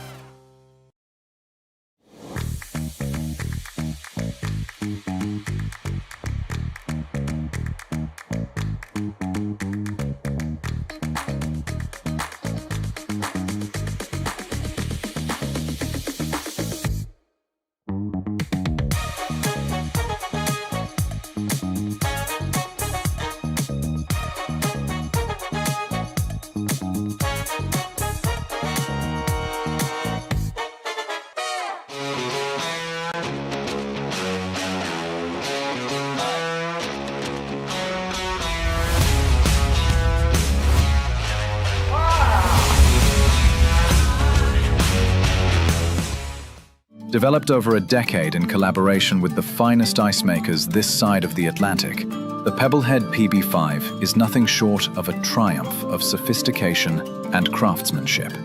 Weighing less than half its lumbering copper predecessors, yet boasting tenfold their durability, the PB5 delivers perfect, consistent ice, time after time. The PB5 by Pebbleheads.com, the apex of ice-making ingenuity for the roaring game of curling.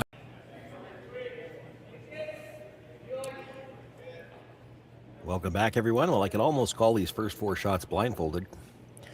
Mike McEwen needs to steal now. He's going to throw the high center guard.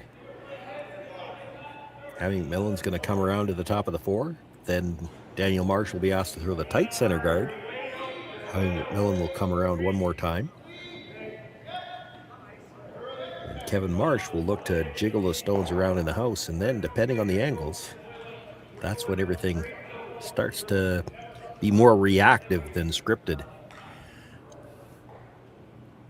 It is a tall order for the McEwen team, but critical to get those 2 points in the last end. A steal of 1 point at a time.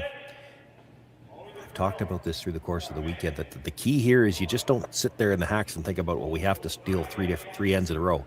You don't. You have to steal 1 point one time, and then if you do that, you have to do it again. All of these teams have stolen 3 ends in a row before. Well, that's interesting. It's a variation on what I was talking about.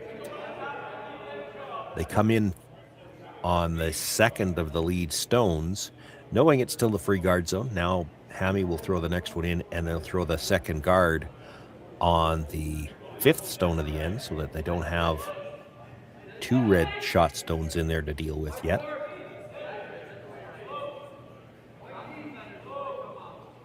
I don't see that a lot, but it's not a bad idea. You do it the other way around, and there's always 2 shot stones in the forefoot that you have to deal with before you get a chance to get to shot rock yourself. You throw the center guard now, you're still in the same position. He's looking at moving it. Wow.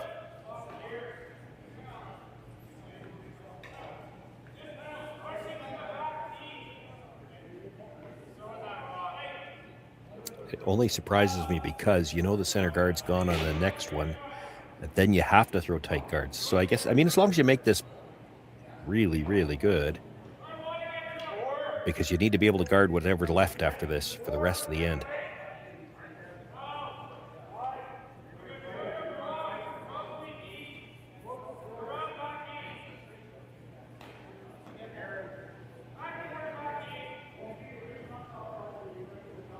Tell you, I'd be tempted to throw the guard here. You let them peel the high one, because you do have you can see enough of your own stone to chip it into shot stone and get shot that way. And that would be a potential steal rock.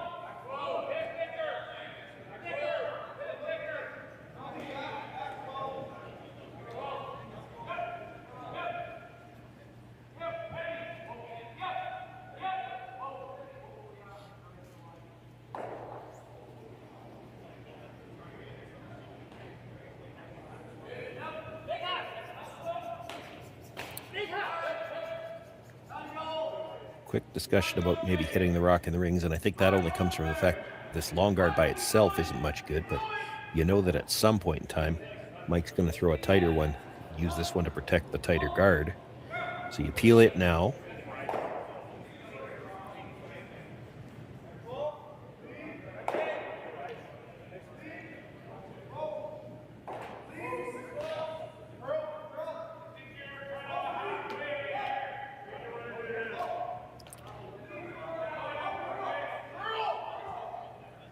So now they have to guard the yellow stone that's biting the button. And this will be a series of guards and peels until Mike decides it's time to make a play in the house. And the only thing that could influence that is if you're worried that Bruce might switch gears, you might go a little bit earlier. But I don't see anybody switching shots before third's last stone, I wouldn't think. So expect to see at least 2 guards, 2 peels, I would think.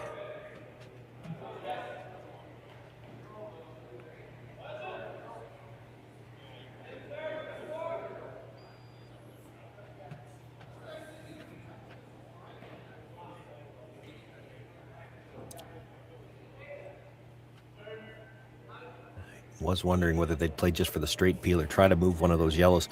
If you get it across the top, catch the yellow, when it catches the 2 on the button, yes, you'll lose the back red one if it does that, but the yellow that's on the corner of the button right now probably spins back a little bit. Just the straight peel, that's fine too.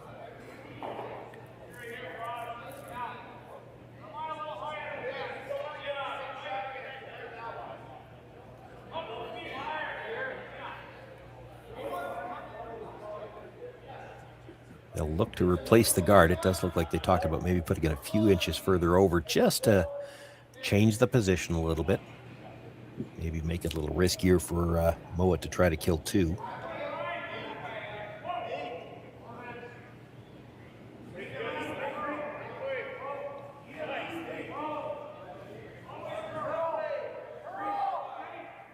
See them switching sides to try to get extra curl here, so this has got to move.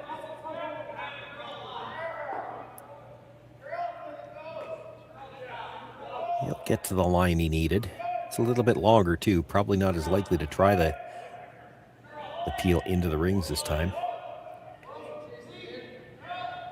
Bruce thinking about playing the hit in the stone in the 8-foot, and I wonder if he's really thinking about playing the hit on the stone in the 8-foot, or he wants Mike McEwen to think that he is, because if you peel the guard, no, they are going to play it.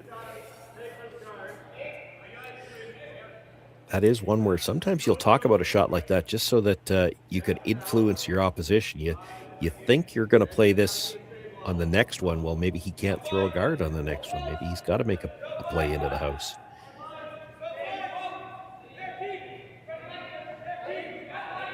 Bruce might be worried that Mike was going to make a play into the house in the next one regardless, so he's got to get there first. And of course, that guard, being awfully long, isn't as dangerous.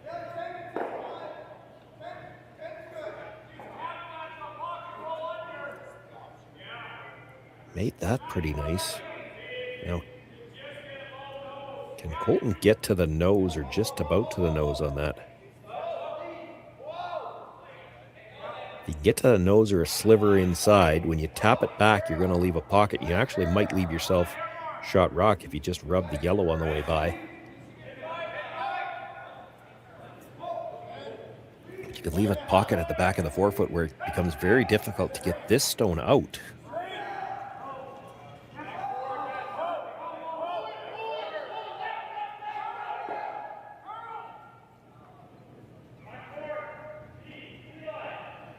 A lot of room coming by, starting to curl now. Wants to get at least to the nose. He will. Leaves it angled red onto yellow onto red. Didn't move his own very far, but left a good angle on the red, yellow, red. And now Bruce Mouat with no choice but to draw.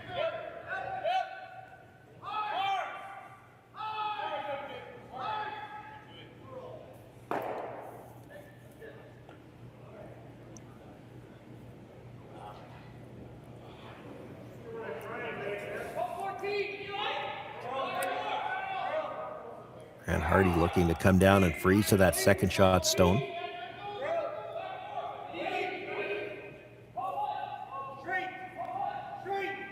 Have to get to everything he could see of it if he was going to move it. Line's really good. Might be just a little short though.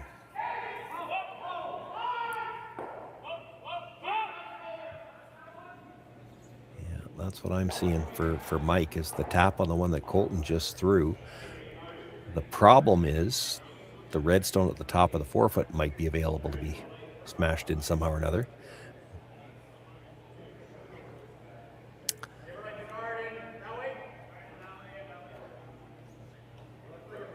Mike looking at possibly playing that yellow in the top 12-foot into the red that was just thrown, because he's still got the red, yellow, red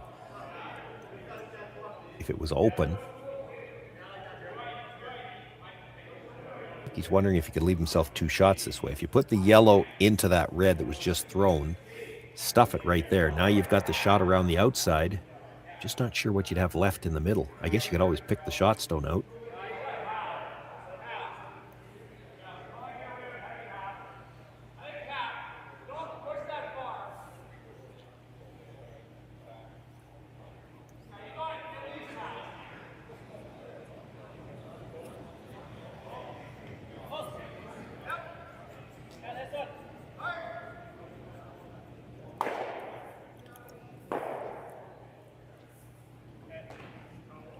This is where I need the telestrator I keep asking Jerry for. That's the 2 shots I see. He's either trying to put it directly into the red, leave the yellow sitting at the top of the 8-foot. He's got 2 shots left that way. He's got the around the in-turn side to tap the yellow up, and he's still got the red, yellow, red in the middle. Or you try to tap it straight back now. And not with big weight. Just enough to jiggle the red, jiggle the yellow, enough to get shot rock, and you need that Yellowstone to kind of sit between the other two so that the red rays on the stone that was just delivered to the top of the 4-foot can't really eliminate any yellows.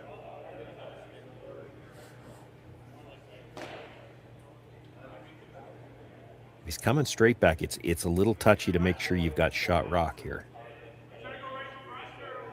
You've got to throw enough weight to move the back one because you might not get another chance to, but you don't want to move it so far that you create an escape route for the yellow.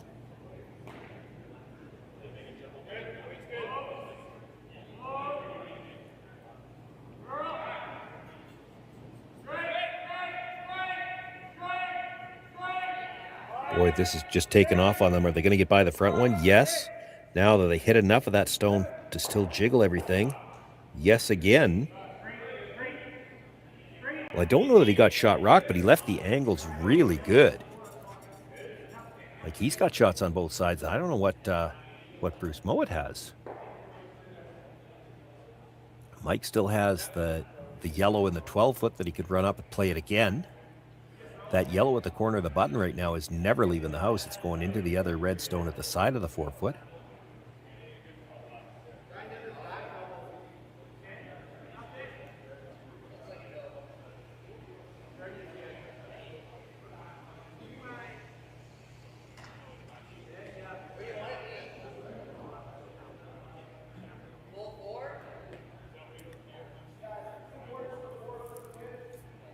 That worked out really well for Mike McEwen. This is a problem now for Bruce Mouat. He is shot rock, but there's just too many ways to get rid of the shot stone. How do you deal with them? I don't see a good angle to get any of the yellows out either, or even to change angles. All he's looking at is you hit the red onto the yellow and at least get rid of that red one off the side, so you're hoping there's an escape route for the yellow that's on the corner of the button now.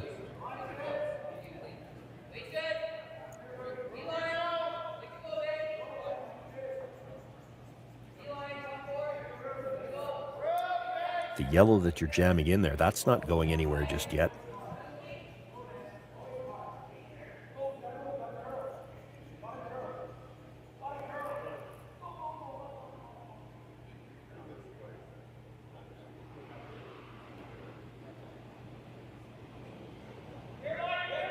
So playing this with quiet weight, so he'd like to keep his shooter and perhaps the other red around where he might be able to use him for his last shot.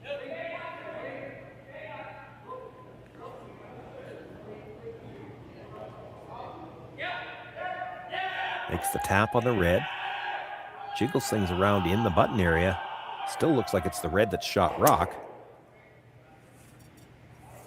He does have some better angles. It's close for shot. It does look like it's the red.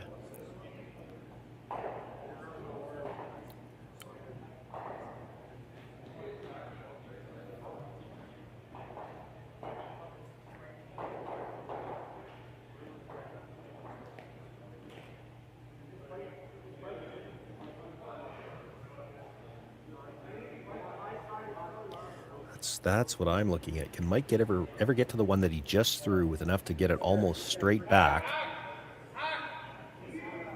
He's worried about the slash that Bruce has got, but there's a chance that spills.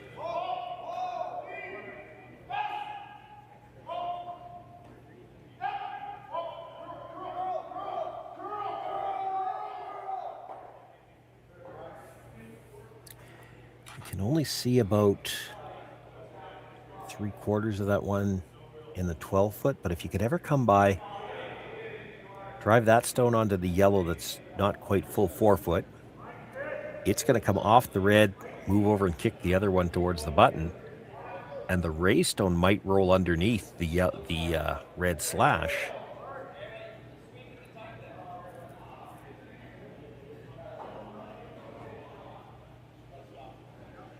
You have to be shot rock after this, so I'm not sure how worrying about the red slash. You can't really worry about the red slash. He does have... So Mike right now looks to be sitting second and third. Could you make the double off the outside red? That's what I'm looking at now too. You make that double, you're sitting at least 2. Even if you scoot out the back, you're sitting 2 for sure, and you might be sitting 3 if you're dead into the side of it. Now the slash, if he loses the red stone, it's still a steal of 1.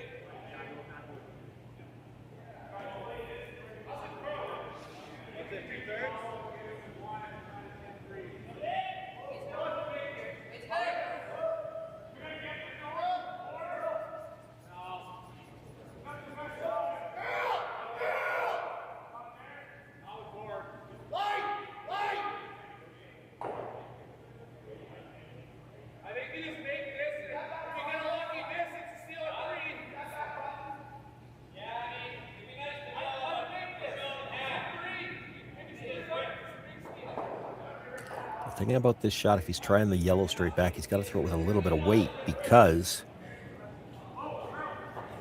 it's yellow onto yellow off the red at the side. He has to make sure he kicks the yellow in to be shot rock. It's not good enough to be sitting second after this. He's got to steal here. So he's going to play the double on the two back reds. Come off the one just nibbling the forefoot. Try to come almost straight across. Kick that one out the side.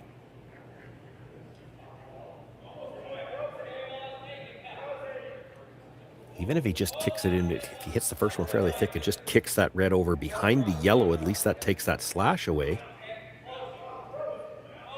But if he could get it out of the forefoot, he could sit 2, perhaps 3. And Bruce has to be real careful if he plays that slash. He can't afford to lose the rock.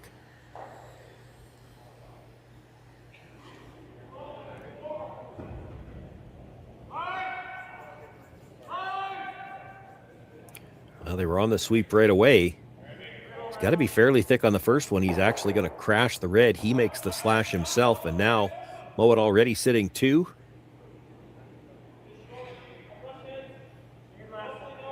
Draw for 3. Are you even going to make him throw it? No, they're not. They will concede. Mouat will pick up 2 points here in the 7th end and the win. That moves them into the quarterfinal, or pardon me, that moves them on from the quarterfinal into the semis. Scheduled for 3 o'clock this afternoon. Looks like we'll be on time with ours, but still 3 other men's quarterfinals out there to be decided. Strong game for the Mouat team here in this quarterfinal action. And really for Mike McEwen, they had a couple of bad breaks early and just couldn't buy a break. Still a strong weekend for them. They end up as qualifiers. These teams will both be at the Grand Slam next week in Saskatoon. On behalf of myself, Sean Joyce, I want to thank you all for joining us here this afternoon and all weekend long. Connor Sims on the production with me here this afternoon, and I think he's back with me for a couple of games yet later on today. We've got semifinal action, both the men's and the women's coming up at 3 o'clock, and the finals scheduled for 6. It's the RBC Dominion Securities Western Showdown, live from Swift Current. You've been watching on Curling Stadium YouTube channel, and we'll be here for 2 more draws yet to determine who our champions are.